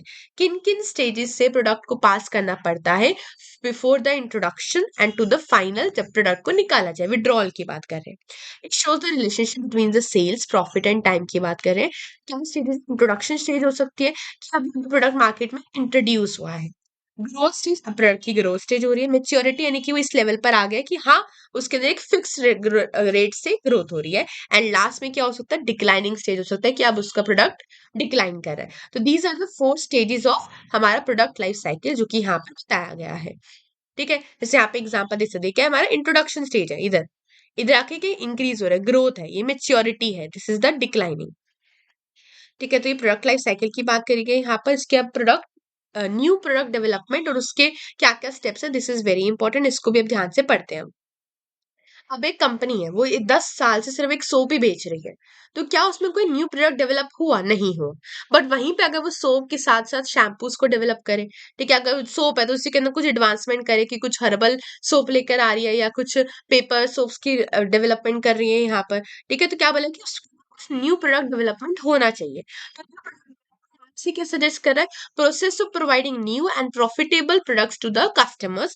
इसके अंदर टेक्निकल एक्टिविटीज से प्रोडक्ट की रिसर्च करा, इंजीनियरिंग एंड डिजाइन करके हमने कुछ नया रिलेटेड प्रोडक्ट बनाया, ठीक है। तो इससे क्या होगा, फर्म को कॉम्पिटिटिव मार्केट के अंदर रहने का सपोर्ट मिल पाएगा। कंज्यूमर की प्रेफरेंसेस चेंज होती रहती हैं, तो उसके साथ हमें प्रोडक्ट को भी चेंज करना पड़ता है।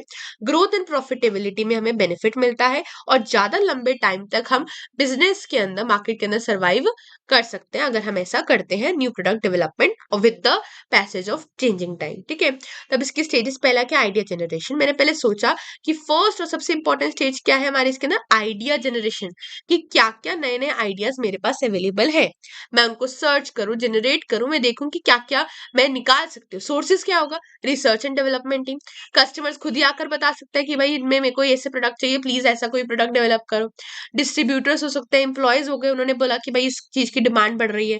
वेंडर्स या सप्लायर्स आपको बता सकते हैं कि ये प्रोडक्ट्स की लोग कस्टमर्स आ रहे हैं, हमसे मांग कर रहे हैं, तो आप ऐसे प्रोडक्ट को डेवलप करना स्टार्ट कर दो, राइट। नेक्स्ट के मेथड यूज की बात करें, क्या कस्टमर से सर्वे करा जा सकता है, मीटिंग्स विद कस्टमर्स, उससे सजेशन स्कीम दिए जा सकती है।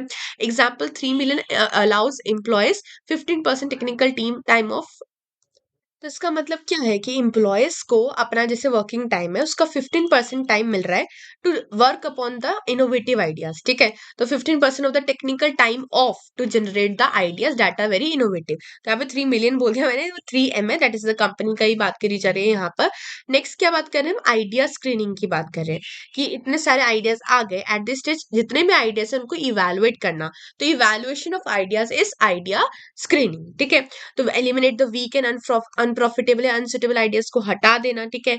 ड्रॉप एरर और गो एरर की बात करें, ड्रॉप एरर मतलब एक गुड आइडिया को रिजेक्ट कर देना, और गो एरर एक पुअर आइडिया को एक्सेप्ट कर देना।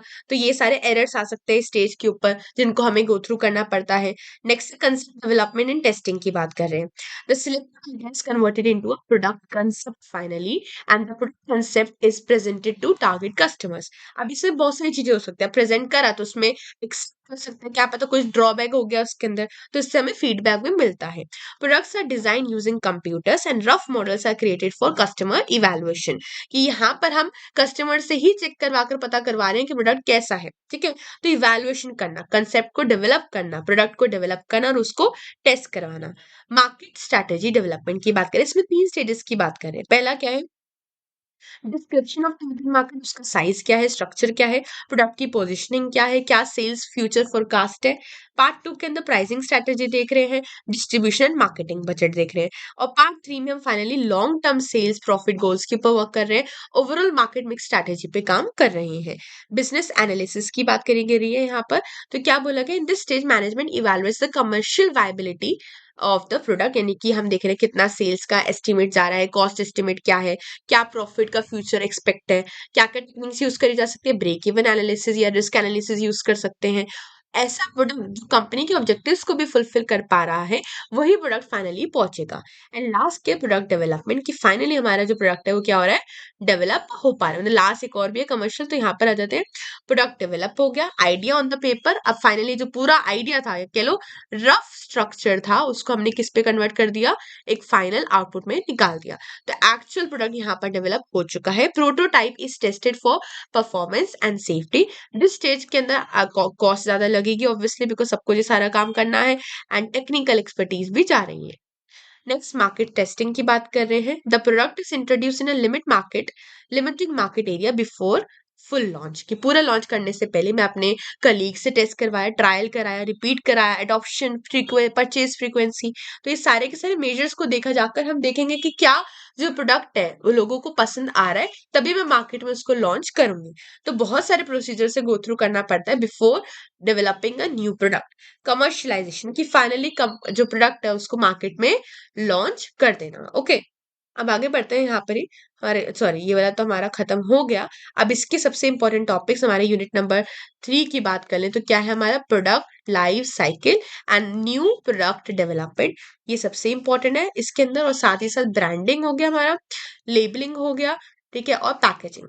इनका मतलब और इनके फंक्शन, अगर आप सिर्फ इनको ना ध्यान रखो, इसकी प्रोडक्ट लाइफ साइकिल और इनके ना हेडिंग्स लर्न कर लो। ब्रांडिंग, लेबलिंग, पैकेजिंग तो खुद से ही बनाना है अगर सुन लिया है सिर्फ तो, ठीक है। अब हम यूनिट नंबर 4 से स्टार्ट करते हैं। अब देखो हमारी जो यूनिट नंबर 4 है, दैट इज अबाउट प्राइसिंग। तो उसमें क्या बताया जा रहा है कि सबसे इंपॉर्टेंट मार्केटिंग का अगर फैक्टर है, एलिमेंट है, तो वो क्या है, हमारा मार्केटिंग मिक्स का प्राइसिंग। बिकॉज यही एक फैक्टर है जहां पर हमारा मेन फोकस क्या है, कि रेवेन्यू कैसे जनरेट होगा। तो यही आपने यहाँ पे लिखना है इस आंसर के अंदर कि it is the only method, only element in the marketing mix that leads to revenue generation. तब इसमें 6 स्टेप्स प्रोसीजर भी फॉलो होता है, वो यहाँ पर बात करेंगे। बट यहाँ पे बात करें कि प्राइसिंग डिसीजन लेना क्यों क्रूशियल है, because pricing decision are crucial in nature. अगर ज्यादा प्राइस हमने हाई सेट कर लिया तो कस्टमर इंटरेस्टेड ही नहीं होगा हमारे प्रोडक्ट को खरीदने के अंदर। तो राइट प्राइस लेना जिससे मार्केट में जो हमारे कस्टमर्स अवेलेबल है वो लेने के लिए एग्री भी हो। Price triggers the first impression, मतलब कि अगर मैं कोई भी प्रोडक्ट खरीद रही हूँ तो मेरा पहला मोटिव क्या रहेगा, उसका प्राइस कितना है, ठीक है। तो प्राइस मेरे अंदर होगा तो मैं उस प्रोडक्ट को ट्राई करूंगी, नए प्रोडक्ट को, एल्स मैं उस प्रोडक्ट को ट्राई नहीं करूंगी। तो ऐसा प्राइस सेट करना जिसमें जो प्रोडक्ट है उसको अफोर्ड कर पाए, बट जो उसकी क्वालिटी है वो डिक्रीज नहीं होनी चाहिए। Important part of sales promotion, because price को लो या कम करे तो उसी से डिपेंड करता है कि कस्टमर खरीदेगा कि नहीं खरीदेगा। तो interest depends upon the price. Procedure की बात करें, क्या क्या प्रोसीजर होते हैं। पहला, सिलेक्टिंग द प्राइसिंग ऑब्जेक्टिव, कि किस बेसिस पे मेरे को प्राइस सिलेक्ट करना है। तो फर्म को डिसाइड करना चाहिए what are the objectives of pricing. या सर्वाइवल करना है, सिर्फ इतना तक चाहिए, प्रॉफिट करना है, करंट प्रॉफिट ज्यादा करना है कि इन फ्यूचर प्रॉफिट ज्यादा रखना है। तो this should be the selection criteria. Determining the demand, demand देखना कि प्राइस एंड डिमांड में कैसा रिलेशन हमें करना है, because price increases then demand decreases and demand increases तो प्राइस डिक्रीजेस। ठीक है, तो वाइसा वर्सा रिलेशन है, इंक्रीज होगा तो एक डिक्रीज होगा, डिक्रीज होगा तो इंक्रीज होगा। तो ये देखना। बट जैसे लग्जरी आइटम्स होते हैं, ब्रांडेड ज्वेलरीज होगी, परफ्यूम्स हो गए, इसके अंदर ये प्रपोर्शन इतना अच्छा होल्ड नहीं करता कि अगर प्राइस भी इंक्रीज हो रहा है तो लोग फिर भी खरीद रहे हैं, बिकॉज दे हैव टू, एक सोशल स्टेटस दिखाने के लिए लोग उस चीज को ले रहे हैं। एस्टिमेटिंग द कॉस्ट, देखना कि कितनी फिक्स कॉस्ट जा रही है, वेरिएबल कॉस्ट कितनी है, एवरेज कॉस्ट कितनी है। Analysing competitors cost prices and offers, देखना कि जो हमारा कंपटीटर है वो इस प्रोडक्ट को कितने प्राइस पे बेच रहा है, और अगर आपका प्राइस उससे बड़ा है तो क्या आपके अंदर कोई ऐसी स्पेशल फीचर है, क्वालिटी है जो कि उनके प्रोडक्ट में नहीं है।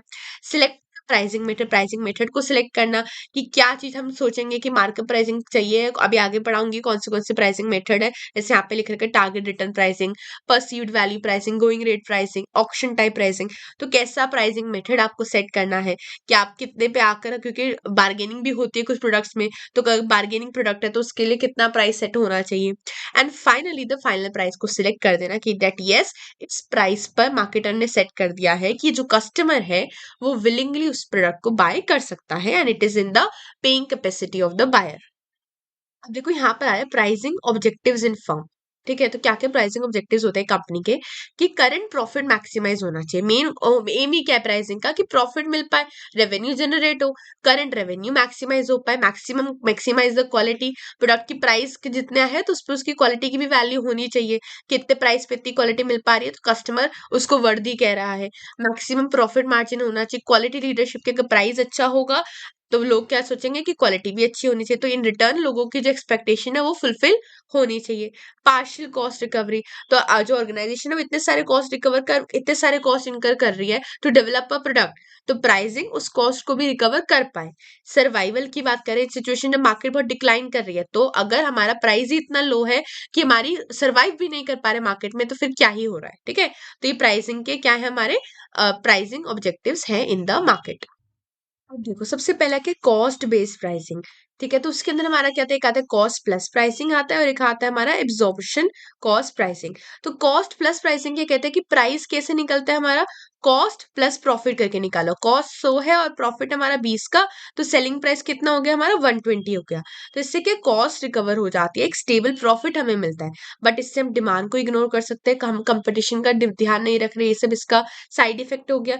नेक्स्ट क्या आता है हमारा फुल कॉस्ट प्राइसिंग की बात करें। फुल कॉस्ट प्राइसिंग में क्या है, वो क्या कहते हैं, फिक्स्ड कॉस्ट होगी, वेरिएबल कॉस्ट होगी, एडमिनिस्ट्रेटिव कॉस्ट होगी, सेलिंग एंड डिस्ट्रीब्यूशन कॉस्ट होगी, सबको ऐड करो। तो इससे क्या होगा, कॉस्ट तो रिकवर हो रही है, बट इससे जो प्राइस है वो काफी ज्यादा हो सकता है, तो इससे सेलर जो है, सॉरी जो बायर जो है वो विलिंगली बाय ना करे।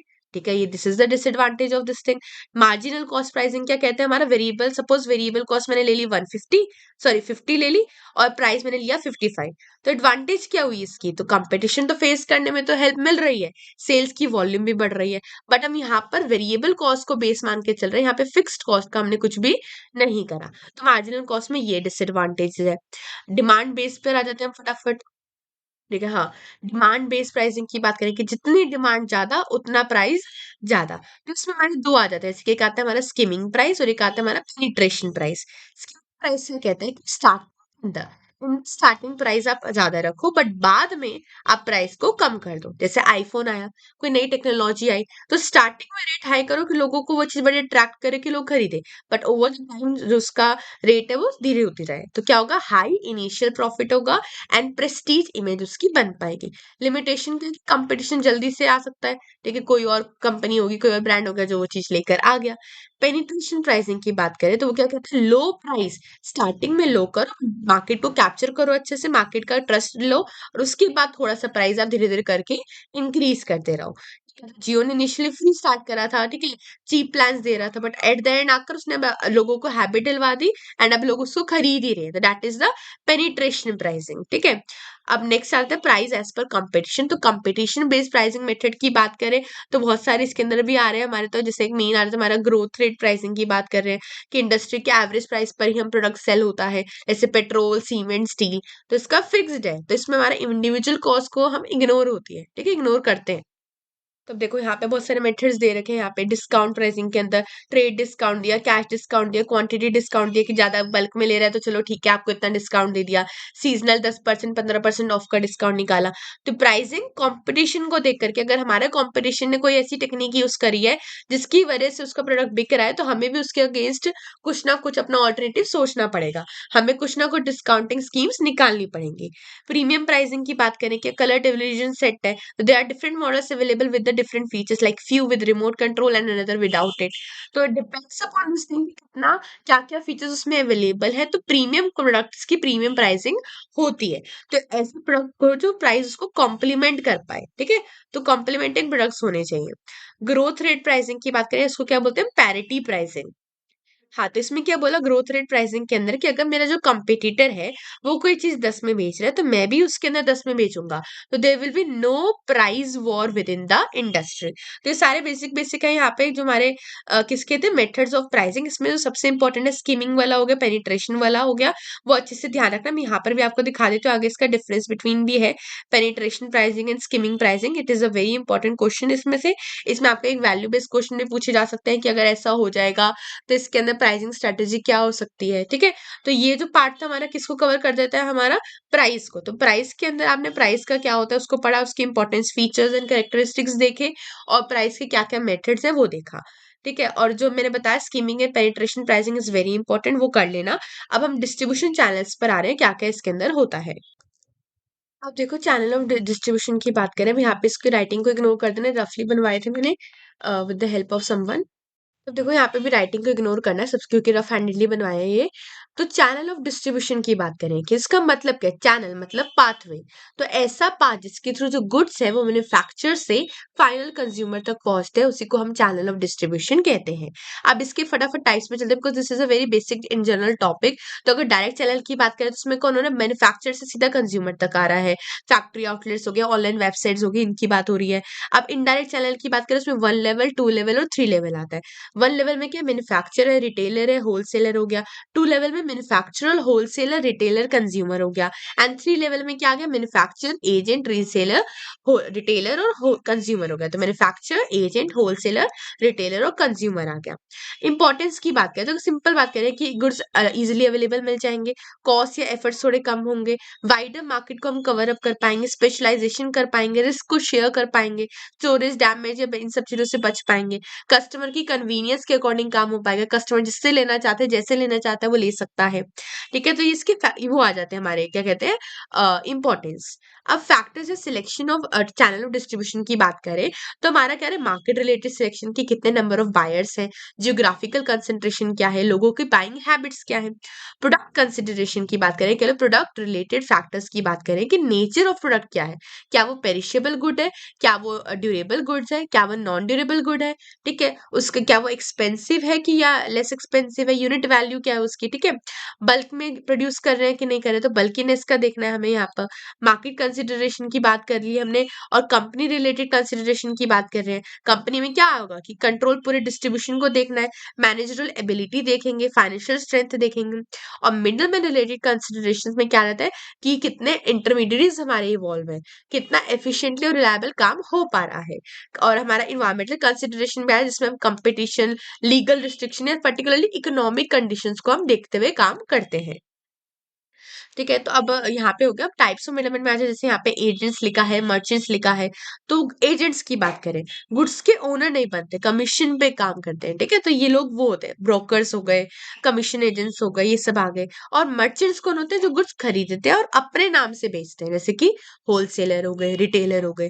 तो ये सारे इसके अंदर आते हैं। ओके, तब नेक्स्ट आगे की बात करिए यहाँ पे कि कौन से टाइप्स ऑफ होलसेलर्स होते हैं।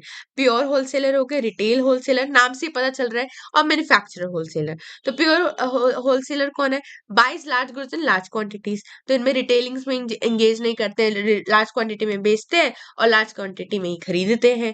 रिटेलर्स की बात करें तो combines retailing with wholesaler and sale, bulk में भी सेल करते हैं और स्मॉलर क्वांटिटी में भी, जैसे जो नॉर्मल किराने की डिपार्टमेंटल स्टोर्स हो गए, किराने की दुकानें हो गई, वो ऐसे करती है। और मैन्युफैक्चरर होलसेलर होता है, ठीक है, जो कि मैन्युफैक्चरिंग और होलसेलिंग दोनों में इन्वॉल्व कर रहा है। अब जो नेक्स्ट है दैट इज आवर रिटेलिंग का कंसेप्ट। तो सिंपल भाषा में बोला जाए कि रिटेलिंग क्या होता है। रिटेलिंग का मतलब क्या है, गुड्स और सर्विसेज को फाइनल कंज्यूमर को डायरेक्ट सेल करना। मैं पर्सनल यूज के लिए सेल कर रही हूँ, ना कि मैं रीसेल के लिए। तो there is no resale here. तो मैं डायरेक्टली अमेजोन से ऑर्डर कर रही हूँ, तो मैं अपने लिए रीसेल के लिए ऑर्डर नहीं कर रही सामान, मैं वो अपने फाइनल कंजप्शन के लिए ऑर्डर कर रही हूँ।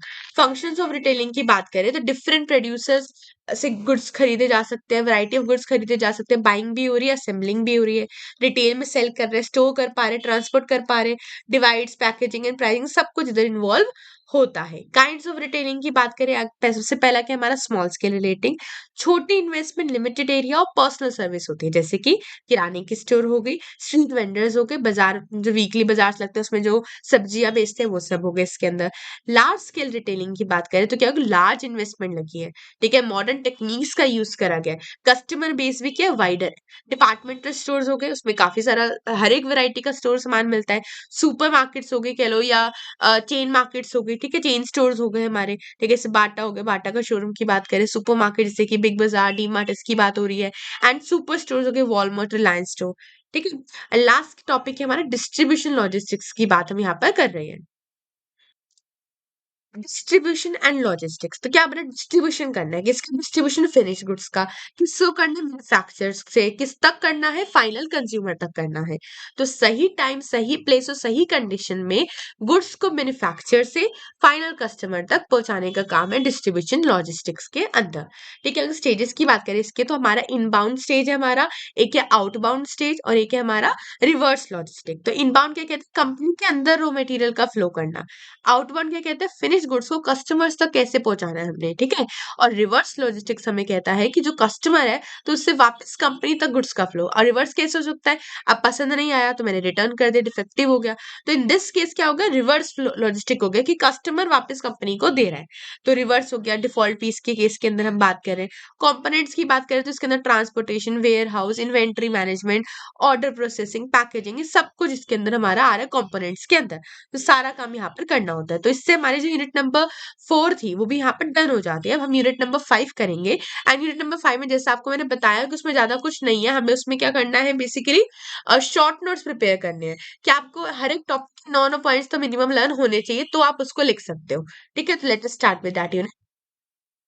अगर हम सिंपल बात करें, जो हमारी यूनिट है, जो यूनिट नंबर 5 है, उसमें प्रमोशन, उसकी टेक्निक्स के बारे में पढ़ना है, रूरल मार्केटिंग, ये सब पढ़ना है, ठीक है। आप बताओ कि प्रमोशन का मतलब क्या है। प्रमोशन अब ऑब्वियसली एलिमेंट ही है मार्केटिंग का, हमारा मार्केटिंग मिक्स का। तो वो क्या बता रहा है कि कस्टमर्स को प्रोडक्ट के बारे में हम कैसे इन्फॉर्म करें, उनको परसुएड करें कि प्रोडक्ट कैसे खरीदना है, उनको इन्फ्लुएंस करें उस प्रोडक्ट को परचेज करने के लिए। कैसे कर सकते हैं, टीवी में एड्स देकर, डिस्काउंट्स निकाल कर, सेल्स प्रमोशन कर कर, इन्फ्लुएंसर्स मार्केटिंग, जैसे आजकल जो लोग प्रोडक्ट्स को सेल करने के लिए इन्फ्लुएंसर से करवा देते हैं, पैसा दिया उन्होंने, प्रमोट करा, ये सब करा, तो that is included in our product. Last unit हमारी रह गई है, दैट इज आवर प्रमोशन के बारे में, and rural marketing, integrated marketing methods, इसका पढ़ना है हमें। तो प्रमोशन होता क्या है कि ऐसा ऑब्जेक्टिव जिसके थ्रू हम क्या कर रहे हैं, कस्टमर्स को प्रोडक्ट के बारे में इन्फॉर्म कर रहे हैं, हम उनको परसुएट कर रहे हैं कि हाँ ये प्रोडक्ट खरीदो। तो किसी भी तरीके से हम कर सकते हैं उनको इन्फ्लुएंस करना उस प्रोडक्ट को खरीदने के लिए, जैसे कि टीवी एड्स के थ्रू करा, डिस्काउंट्स के थ्रू करा, एडवर्टाइजिंग कराई, पर्सनल सेलिंग करी, तो ये सब यहाँ पे इन्वॉल्व होता है। तो प्रमोशन मिक्स की बात करें तो प्रमोशन मिक्स क्या है, ऐसे डिफरेंट डिफरेंट प्रमोशनल टूल्स का यूज करना और उसी ऑब्जेक्टिव से यूज करना कि वो जो प्रोडक्ट है वो हमारा प्रमोट हो पा रहा है। अब डिफरेंट डिफरेंट प्रमोशन टूल्स में हमारे क्या आ जाते हैं प्रमोशन मिक्स टूल्स के अंदर। तो प्रमोशन मिक्स का पहला हो गया हमारा एडवर्टाइजिंग। एडवर्टाइजिंग क्या है, पेड भी हो सकती है और नॉन नॉन पेड भी हो सकती है, क्या होगा, बंदा खुद से कर रहा है, टीवी एड्स हो गई, न्यूज़पेपर्स हो गया, बड़े बड़े होर्डिंग्स लगवा दिए, सोशल मीडिया में एड्स करवा रहे हैं, तो क्या होगा, लार्ज ऑडियंस उसको देख पाएगी, ठीक है, ब्रांड के बारे में अवेयरनेस जनरेट होती है, ठीक है। पर्सनल सेलिंग की बात करें तो पर्सनल सेलिंग क्या होता है, direct face to face conversation, कि मैं गई एंड टू वे कम्युनिकेशन कर रही हूँ, मैं as a person, sales person में जाकर उसके प्रोडक्ट के बारे में समझा रही हूँ और सामने वाला पर्सन को परसुएट कर रही हूँ उस चीज को खरीदने के लिए। सेल्स प्रमोशन क्या होता है कि मैंने डिस्काउंट्स निकाल दिए, कूपन्स निकाल दिए, by one get one free का ऑफर निकाल दिया, तो सेल्स प्रमोशन उसमें आ जाता है। पब्लिक रिलेशन क्या होता है कि पॉजिटिव इमेज को बिल्ड करने के लिए मैं कर रही हूँ, कि प्रेस रिलीज करा, लोगों ने वर्ड ऑफ माउथ हो गया, वो भी इसी के अंदर आ जाएगा हमारा। इवेंट्स करवाए जिससे लोगों को पता चला कि हाँ इस ब्रांड की लॉयलिटी, इस ब्रांड की इमेज काफी अच्छी है। अब एक सबसे इंपॉर्टेंट इसके अंदर जो आता है AIDA मॉडल होता है, उसको हम फटाफट यहाँ पे देख लेते हैं कि क्या है उसके अंदर। मैंने अभी जो कराया आपको यहाँ तक समझा दिया। तो AIDA मॉडल क्या है? ए से है हमारा अटेंशन, तो कस्टमर का ध्यान को अट्रैक्ट करना, जैसे कि कैची एड्स निकालकर, स्लोगन्स निकालकर, या ऐसा कुछ जो उनको अट्रैक्ट कर रहा है। आई मतलब इंटरेस्ट की बात कर रहे हैं, देखो यहाँ पे आई मतलब क्या, हमारा इंटरेस्ट की बात हो रही है। इंटरेस्ट से क्या बात चल रहा है? प्रोडक्ट में इंटरेस्ट क्रिएट करना, जैसे कि उसके फीचर्स के बारे में बताना, उसके बेनिफिट्स बताना। डिजायर मतलब क्या? प्रोडक्ट चाहने की फीलिंग की बात करें कि कितना प्रोडक्ट को, कितना जो लोग हैं वो कितना अच्छे से चाह रहे हैं, प्रोडक्ट के लोगों के अंदर डिजायर क्रिएट करना। एंड लास्ट क्या है? एक्शन, यानी कॉल टू एक्शन के लिए कहना अब तो खरीदना पड़ेगा ही, तो परचेज करवाना। That is the AIDA model, जो कि हमारे प्रमोशन के अंदर यूज होता है। अगर हम नेक्स्ट आगे बात करें कि क्या क्या फैक्टर्स हैं जो प्रमोशन मिक्स को इफेक्ट करते हैं, तो इधर आ जाइए। यहाँ पे तो क्या लिखे थे? नेचर ऑफ प्रोडक्ट की बात करें। नेचर ऑफ प्रोडक्ट मतलब क्या क्या इंडस्ट्रियल गुड्स है सपोज, तो उसके लिए मैं पर्सनल सेलिंग अडॉप्ट करूंगी कि क्या करूंगी? कंज्यूमर गुड्स है, तो उसके लिए मेरे को कैसे सेलिंग, कौन सा मेथड ऑफ प्रमोशन यूज करना चाहिए? एडवर्टाइजिंग करना चाहिए। अगर हम जैसे हम उसकी बात करें, देखो नेचर ऑफ मार्केट के बारे में भी बताया है। Stages of product life cycle, अगर इंट्रोडक्शन स्टेज के ऊपर है तो मैं एडवर्टाइजिंग करना प्रेफर करूंगी, पब्लिसिटी करूंगी। ग्रोथ पे एडवर्टाइजिंग के साथ सेल्स प्रमोशन करूंगी। मैं क्या करूंगी? मैं सिर्फ सेल्स प्रमोशन पे फोकस करूंगी। एंड डिक्लाइन पे मैं मिनिमल प्रोडक्शन के ऊपर फोकस करूंगी। अब इस टारगेट मार्केट की भी बात करी जाती है यहाँ पर कि साइज क्या है, लिटरेसी लेवल क्या है लोगों का, जो मैं प्रोडक्शन कर रही हूँ तो क्या लोगों को वो चीज पता भी है कि नहीं है। प्रमोशन बजट देखना, डिस्ट्रीब्यूशन स्ट्रैटेजी देखना, प्राइसिंग स्ट्रैटेजी देखना, जो हम ऑलरेडी पढ़ चुके हैं वही यहाँ पर बात करी गई है। ठीक है, तो अब क्या बोले कि सबसे इंपॉर्टेंट जो एक अलग कंसेप्ट है जो पूछा जा सकता है आपसे, that is the pull and the push strategy. ठीक है, यहाँ पे पूरे डायग्राम के थ्रू भी बताया गया है। तो पहले हम समझते हैं कि पुल स्ट्रैटेजी क्या होता है एंड पुश स्ट्रैटेजी क्या होता है। पुल में क्या बोला गया? यहाँ पे मैन्युफैक्चरर है हमारा, हाँ सॉरी, पुश की बात कर लेते हैं पहले। मैन्युफैक्चरर है, उसके बाद होलसेलर जा रहा है, फिर रिटेलर के पास जा रहा है, फिर कंज्यूमर के पास। तो मैन्युफैक्चर इंटरमीडियरीज को पुश करता है कि प्रोडक्ट सेल करने के लिए, कंज्यूमर तक पहुंचने के लिए। तो मैन्युफैक्चरर सेल कर रहा है टू द कंज्यूमर। तो पर्सनल सेलिंग करा जा सकता है, डिस्काउंट्स दिए जा सकते हैं इसके अंदर। अब पुल स्ट्रैटेजी का, तो पुल मतलब खींचना। यहाँ पे ऐसे जा रहा है कि मेरे प्रोडक्ट यहाँ पर मैन्युफैक्चरर से खींचते खींचते नीचे जा रहा है कंज्यूमर तक।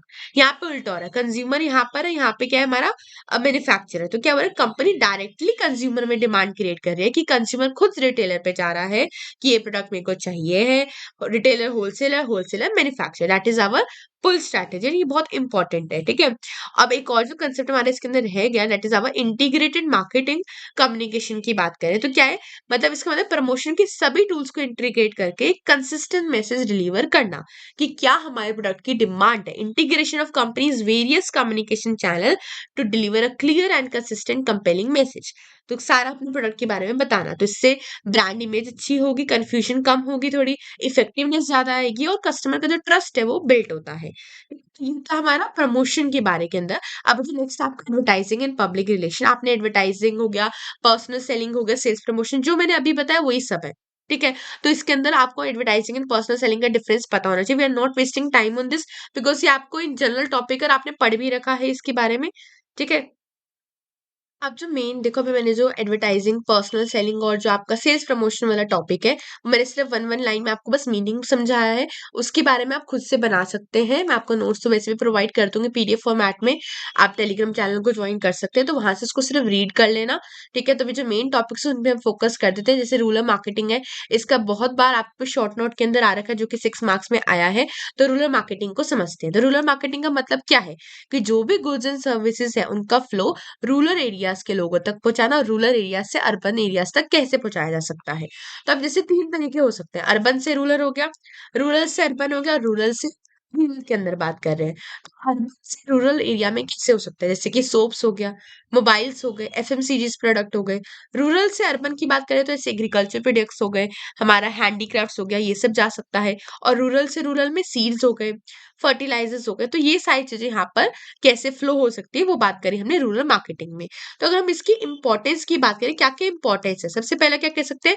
Large population base. ठीक है, काफी पॉपुलेशन, रूरल पॉपुलेशन का काफी काम है हमारे पास, मतलब पॉपुलेशन काफी ज्यादा है, तो जो ये मार्केटिंग होगी वो काफी ज्यादा होगी, प्रोडक्ट का जो इनकम होगी, जो रेवेन्यू जनरेट होगा वो भी काफी ज्यादा होगा। Growing income of farmers, farmers की इनकम ग्रो हो रही है। अनटैप्ड मार्केट की बात करें तो अनटैप्ड मार्केट है, ठीक है। एम्प्लॉयमेंट जनरेट हो रही है लोगों के लिए जो रूरल एरियाज में है, उनके पास कुछ भी नहीं है, तो उनके लिए एम्प्लॉयमेंट जनरेट हो पा रही है। और बट अगर हम चैलेंजेस की बात करें, तो हमें पता है रूरल एरिया के अंदर जो पीपल है वो उस चीज को अफोर्ड ही ना कर पाए, तो क्या हो जाती है हमारी जो प्रॉब्लम है, that is low purchasing power. People can't afford the goods that are very highly priced, ठीक है।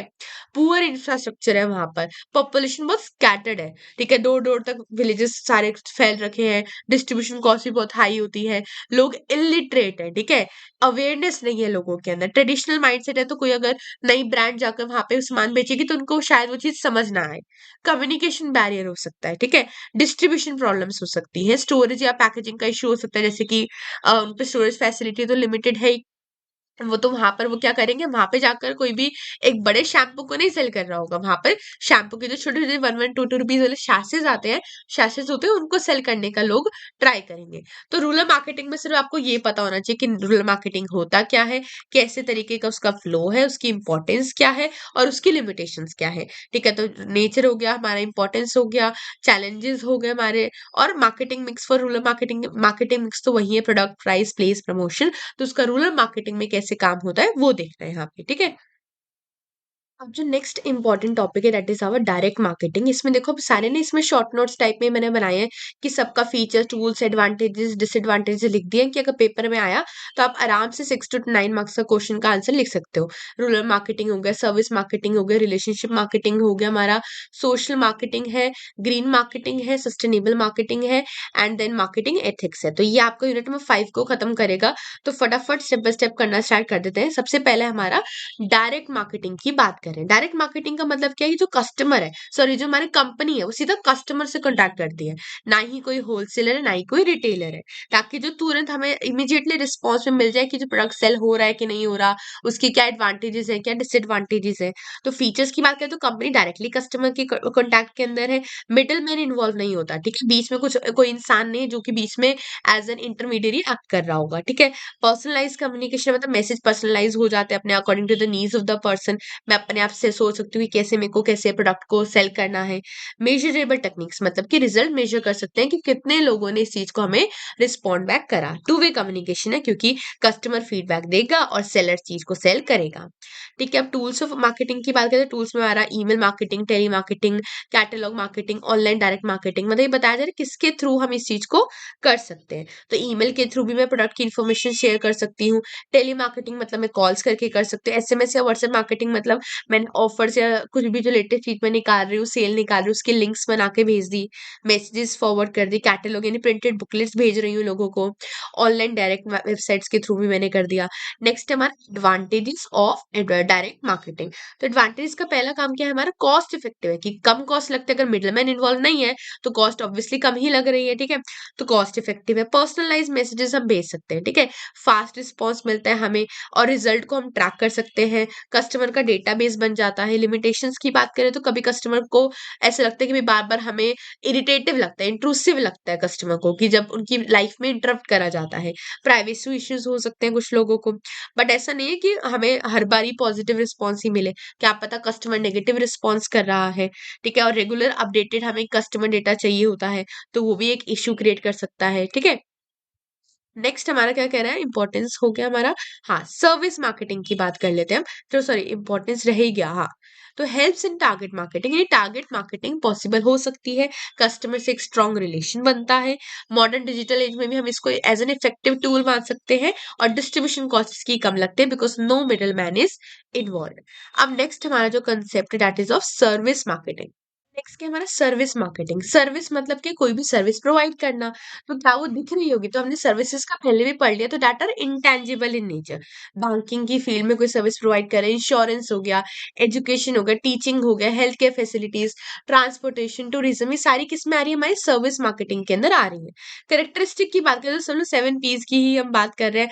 तो इंटेंजिबिलिटी की बात करें, दिखता नहीं है, इनसेपरेबल है, कि और पेशेंट है, ठीक है, तो क्या सर्विस प्रोवाइडर और कंज्यूमर का एक साथ होना बहुत जरूरी है। जैसे कि डॉक्टर को अगर देना है ट्रीटमेंट पेशेंट को, तो दोनों का अवेलेबिलिटी जरूरी है, सामने होना जरूरी है। वेरिएबिलिटी है, ठीक है, क्वालिटी हर बार अलग हो सकती है डिपेंडिंग अपॉन द एक्सपीरियंस और द पर्सन।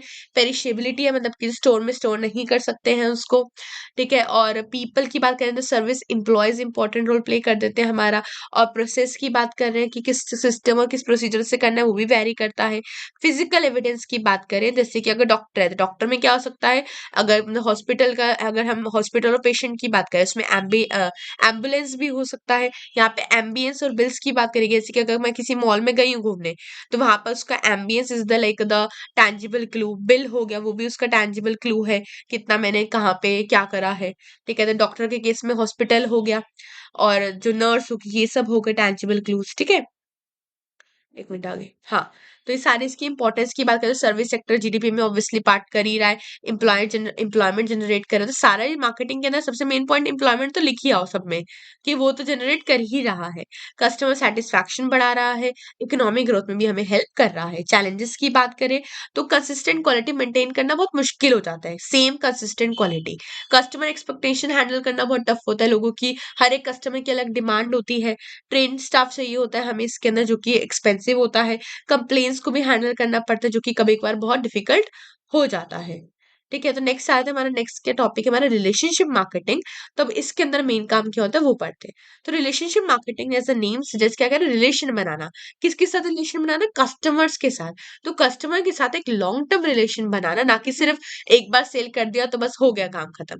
एक बार सेल मतलब life time, life long same customer हमारा फिक्स हो जाना चाहिए। तो इसका मेन ऑब्जेक्टिव है कस्टमर को रिटेन करके रखना, बचा के रखना, जिससे हमारी रिपीट परचेजेस बचती हैं, कस्टमर लॉयल्टी इंक्रीज होती है हमारी, और ट्रस्ट और सेटिस्फेक्शन बढ़ता है, और लॉन्ग टर्म के लिए हमारे लिए प्रॉफिट तो हो ही रहा है, ठीक है। तो अब आगे इसके अंदर देखो और क्या क्या है, बेनिफिट्स हो गए, फीचर्स हो गए, और टूल्स की बात करते हैं।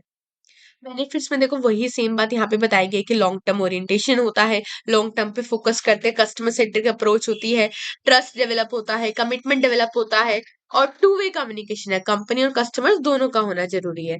लॉयल्टी इंक्रीज होती है इसके अंदर, कस्टमर की लॉयल कस्टमर्स हमारे बनते हैं, ठीक है। तो जो भी हमने ऊपर पढ़ा, यहाँ पे अब क्या लिख रखे, सीआरएम, कस्टमर रिलेशनशिप मैनेजमेंट। तो इस सॉफ्टवेयर से डेटा मेंटेन करना इजी हो सकता है। लॉयल्टी प्रोग्राम, जैसे कि कह लो पॉइंट्स हो गए, डिस्काउंट्स देना, या स्पेशल ऑफर्स निकालना। आफ्टर सेल सर्विस, यानी परचेज के बाद क्या सर्विस आप प्रोवाइड कर रहे हो। पर्सनलाइज कम्युनिकेशन की बात करें, यानी कि कस्टमाइज मैसेजेस भेजना, ग्रीटिंग्स भेजना, इन सब की बात हो रही है। अब लिमिटेशन की बात करें तो बहुत टाइम कंज्यूमिंग है, कॉस्ट भी बहुत जाएगी, और हर एक प्रोडक्ट के लिए यूज हो तो वो भी जरूरी नहीं है, और ज्यादा डेटाबेस भी, हमें स्ट्रॉन्ग कस्टमर डेटा चाहिए होता है। तो ये इसके अंदर बात हुई। अब नेक्स्ट हमारा आ जाता है सोशल मार्केटिंग की बात करते हैं। एज द नेम से जहां पे भी सोशल आ रहा है, वहां पे हम किसकी बात कर रहे हैं, सोसाइटी की बात कर रहे हैं। तो सोशल का मतलब ये कि ऐसा कुछ काम करना जिससे हमारा सोसाइटी के लिए काम हो रहा हो, यानी टेक्निक्स का ऐसा यूज करके कि सोसाइटी के लिए अच्छा बिहेवियर को हम प्रमोट कर रहे हैं, अच्छी प्रैक्टिसेस को प्रमोट कर रहे हैं, ना कि सिर्फ और सिर्फ हमारा एम क्या है, प्रॉफिट कमाना नहीं है यहाँ पर। जैसे कि बहुत सारी स्कीम्स लॉन्च करी जाती है, स्वच्छ भारत अभियान की बात करें, पल्स पोलियो कैंपेन बात कर रहे हैं, anti smoking ad, save water campaigns. तो इनका काम क्या है कि सोसाइटी के लिए एक अच्छा बिहेवियर को प्रमोट कर कर जा रहे हैं, ना कि हम सिर्फ प्रॉफिट कमा रहे हैं, ठीक है। तो ऑब्जेक्टिव क्या, पब्लिक की हेल्थ इंप्रूव होगी, सेफ्टी की बात कर रहे हैं, सोशल बिहेवियर इंप्रूव होगा लोगों का, सोशल अवेयरनेस बढ़ेगी, वेलफेयर प्रोग्राम्स इंक्रीज होंगे, राइट। तो यहाँ पे यही सब बात करते हैं। देखो एक अगर मतलब उसके अंदर क्या लिखना है वो आप ऑब्वियसली खुद से समझा सकते हैं, ठीक है। तो बस मेन रीडिंग करके जनाना, बिकॉज मैंने तभी इसके अंदर सिर्फ पॉइंट्स पॉइंट हेडिंग्स लिखी है इस नोट्स के अंदर, बिकॉज आना अगर ये सिर्फ आपका उसी में या शॉर्ट नोट्स में, तो you can make it on your own. Features की बात करते हैं, focus on social good rather than profit, नहीं प्रॉफिट से ज्यादा सोसाइटी पे फोकस करते हैं हम, कि सोसाइटी के बेनिफिट्स पे फोकस करते हैं। और लॉन्ग टर्म रिजल्ट्स देता है हमें ऑब्वियसली, कि जल्दी रिजल्ट नहीं मिलेगा। और क्या क्या इन्वॉल्व होते हैं इसके अंदर, गवर्नमेंट, एनजीओज हो गए, मीडिया होगी, ये सब भी इन्वॉल्व होते हैं। बिहेवियर हमारे चेंज पर बेस्ड होता है, तो बिहेवियर ओरिएंटेड अप्रोच हमें रखनी पड़ती है। टूल्स की बात करें तो मास मीडिया, एडवर्टाइजिंग, मीडिया तो देखो इसमें आएगा ही आएगा। तो मीडिया की यहाँ पे सब कुछ बात हो रखी है। एडवांटेजेस की बात देख लेते हैं यहाँ पे। तो सोसाइटी को ओवरऑल वेलफेयर हो रहा है, अवेयरनेस बढ़ती है लोगों के अंदर, रिस्पॉन्सिबल बिहेवियर होता है, नेशनल डेवलपमेंट में भी हमें हेल्प करता है। बट लिमिटेशन क्या है कि रिजल्ट्स बहुत स्लो मिलते हैं, लोग इजीली अपने बिहेवियर को चेंज करने के लिए रेडी नहीं होते हैं, और इसका मेजर करना बहुत डिफिकल्ट हो सकता है, ठीक है। अब नेक्स्ट जो लास्ट दो ही हमारे रह गए, that is our green marketing. तो ग्रीन मार्केटिंग का नाम ही सजेस्ट क्या कर रहा है, ऐसा इन्वायरमेंट फ्रेंडली प्रोडक्ट और प्रैक्टिसेस को प्रमोट करना जो कि हमारे इन्वायरमेंट को अफेक्ट ना करे, तो that cause minimum harm to the environment. ऐसे प्रोडक्ट्स एंड सर्विसेज को मार्केटिंग एक्टिविटीज को लेकर आना, जैसे कि बायोडिग्रेडेबल पैकेजिंग, इलेक्ट्रिक व्हीकल्स का यूज करना, ऑर्गेनिक प्रोडक्ट्स का लेकर आना। तो ये यहाँ पर बात करें, इन्वायरमेंट को प्रोटेक्शन होगा, पॉल्यूशन कम होगा, वेस्टेज कम होगी, सस्टेनेबल कंजप्शन हो पाएगा, एनवायरमेंटल अवेयरनेस इफेक्ट होगी यहाँ पर, ठीक है। अब होता है कि आज के टाइम पर जितने भी लोग होते हैं उनको ऐसे प्रोडक्ट्स बहुत पसंद आते हैं जो कि इन्वायरमेंट को हेल्प कर रहे हैं, राइट। तो ऐसे इको कॉन्शियस कस्टमर्स को अट्रैक्ट करने में हेल्प करता है ये। लॉन्ग टर्म कॉस्ट सेविंग होती है हमारी, और इन्वायरमेंटल लॉज के अकॉर्डिंग अगर हम काम करते हैं तो काफी सोसाइटी को बेनिफिट होता है। इनिशियली कॉस्ट बहुत हाई होती है, ग्रीन वॉशिंग रिस्क रहता है हमारा, कंज्यूमर अवेयर नहीं होता, तो इस वजह से वो प्रोडक्ट को खरीदने के लिए, मार्केटिंग चीजों को लेने के लिए अवेलेबल नहीं हो पाते हैं, हायर प्रोडक्ट कॉस्ट होता है इसके अंदर, ठीक है। लास्ट हमारा सस्टेनेबल मार्केटिंग है, सॉरी लास्ट नहीं, हाँ सस्टेनेबल मार्केटिंग है, फिर मार्केटिंग एथिक्स है, then we are done with the syllabus. Sustainable marketing, तीन चीजें याद रखो, तीन पीस की बात करें कि हमारा प्रॉफिट, एक है हमारा प्लैनेट, और एक है हमारा पीपल। तो सस्टेनेबल मार्केटिंग है, कहता यही है, इन तीनों में एक आपस में एक मेल जोल भाव होना चाहिए। सस्टेनेबल मार्केटिंग का मतलब क्या कह रहा है, कि आज के कस्टमर्स की नीड्स को पूरी करना बिना फ्यूचर जनरेशन की नीड्स को नुकसान पहुंचाए। तो सस्टेनेबिलिटी का होता है हमारा, हमने 10th में भी पढ़ रखा है आपने, सस्टेनेबल डेवलपमेंट इकोसिस्टम के अंदर, कि ऐसे नीड्स को, ऐसे एम्प्लॉयमेंट को जनरेट करना जिससे हमारी प्रेजेंट जनरेशन की नीड्स तो फुलफिल हो रही है, बट फ्यूचर जनरेशन के लिए कुछ भी कॉम्प्रोमाइज नहीं हो रहा। सस्टेनेबल मार्केटिंग, ठीक है। कस्टमर ओरिएंटेड मार्केटिंग, यानी कस्टमर नीड्स पे फोकस करना होता है। वैल्यू ड्रिवन में मार्केटिंग की बात करें, यानी रियल वैल्यू क्रिएट करने पे हम फोकस कर रहे हैं। सस्टेनेबल इनोवेशन हम चाहते हैं, कंपनी के सोशल मिशन को हम कंट्रीब्यूट करना चाहते हैं, ठीक है। तो सेंस ऑफ मिशन मार्केटिंग हो गया। सोसाइटल मार्केटिंग, सोसाइटल मतलब सोसाइटी के बेनिफिट का ध्यान रख रहे हैं, तो ऑब्वियसली सस्टेनेबल मार्केटिंग में तो हम ध्यान रख ही रहे हैं। अब इंपॉर्टेंस की बात कर ले यहाँ पे, तो बिजनेस लॉन्ग टाइम तक सर्वाइव करता है इसके अंदर, और अगर कस्टमर ने एक बार ट्रस्ट डेवलप कर लिया तो वो बहुत लंबे टाइम तक चलता है। Reputation for the company reduces, environmental and social risk कम होते हैं अगर हम ग्रीन मार्केटिंग का यूज कर रहे हैं, लीगल एंड सब कुछ सपोर्ट हमें मिलता है। एक लाइन लिखी है यहाँ पे कि ग्रीन मार्केटिंग और सस्टेनेबल मार्केटिंग हो तो इन्वायरमेंट के लिए ही रही है कहीं ना कहीं, तो उसमें डिफरेंस क्या है। तो ग्रीन इन्वायरमेंट का मेन फोकस ही सिर्फ इन्वायरमेंट पर है, वहीं पे सस्टेनेबल मार्केटिंग कहता है कि इन्वायरमेंट पर भी, सोसाइटी पर भी, और इकोनॉमी, तीनों में एक बैलेंस होना चाहिए, ठीक है। लास्ट हमारा मार्केटिंग एथिक्स की बात कर रहे हैं, मतलब कि मार्केटिंग एक्टिविटीज में कैसे ऑनेस्टी, फेयरनेस, मॉरल वैल्यूज को हमें फॉलो करना चाहिए। पहला क्या, एथिकल इश्यूज इन मार्केटिंग क्या हो सकता है, मिसलीडिंग एडवर्टाइजिंग हो गया, कि एडवर्टाइजमेंट में कुछ दिखाया जा रहा है कुछ और, ओवर प्राइसिंग हो गया, एंड प्राइस डिस्क्रिमिनेशन है, फॉल्स प्रोडक्ट क्लेम्स हो रहे हैं, कंज्यूमर एक्सप्लॉइट हो रहा है, कंज्यूमर की जो इच्छाएं थी उसको फुलफिल नहीं कर पाया, क्वालिटी बहुत अच्छी दिखाई बट निकली बहुत खराब, ठीक है। तो ये सारा हमारा मार्केटिंग एथिक्स में आता है। तो प्रिंसिपल्स ऑफ मार्केटिंग एथिक्स की बात करें तो क्या बोले, एक सच्ची एडवर्टाइजिंग होनी चाहिए, कोई फॉल्स प्रॉमिस ना करो, तो एक ऑनेस्टी के साथ एंड ट्रांसपेरेंसी के साथ सारा काम होना चाहिए, एक फेयर प्राइसिंग होनी चाहिए, कंज्यूमर की सेफ्टी का ध्यान रखना चाहिए, ऐसा कोई प्रोडक्ट, ऐसी कोई मार्केटिंग टेक्निक का ना यूज हो कि जिससे जो इंसान है, कस्टमर है, उसको हार्म पहुंचे, कस्टमर राइट्स के लिए रिस्पेक्ट क्रिएट करे, सोशल रिस्पॉन्सिबिलिटी डेवलप करे। इंपॉर्टेंस ऑफ मार्केटिंग एथिक्स की बात करें तो कस्टमर का ट्रस्ट बनता है, ब्रांड रेपुटेशन हमारी बहुत स्ट्रांग होती है, और हमें लॉन्ग टर्म प्रॉफिट्स मिलते हैं, ठीक है, और लीगल प्रॉब्लम्स हमारी बहुत कम होती है, ठीक है। लास्ट हमारा चैलेंजेस ऑफ मार्केटिंग एथिक्स की बात करें तो प्रॉफिट और एथिक्स में हमारे कन्फ्लिक्ट्स हो सकते हैं। हाई कॉम्पिटिशन, बहुत ज्यादा कॉम्पिटिशन है, लोगों में एथिकल अवेयरनेस ही नहीं है, तो हम एथिकल मार्केटिंग कैसे कर सकते हैं। और वीक इन्फोर्समेंट ऑफ लॉस की बात करें कि बहुत लॉस इसके रिगार्डिंग काफी इतने नहीं बन रखे हैं। तो अब ये सारे के सारे इसमें जो इंपॉर्टेंट था मैंने बता दिया, रूरल मार्केटिंग बहुत इंपॉर्टेंट है, रिलेशनशिप मार्केटिंग बहुत इंपॉर्टेंट है, सोशल मार्केटिंग, बस मतलब पता होना चाहिए, आप अंदर का कंटेंट आपस में लिख सकते हैं, बिकॉज आपको सिग्निफिकेंस आ गया, इंपॉर्टेंस आ गया, ऐसे ही पूछा जाएगा, ठीक है। जैसे यहाँ पर आपको मैं दिखा देती हूँ, हाँ।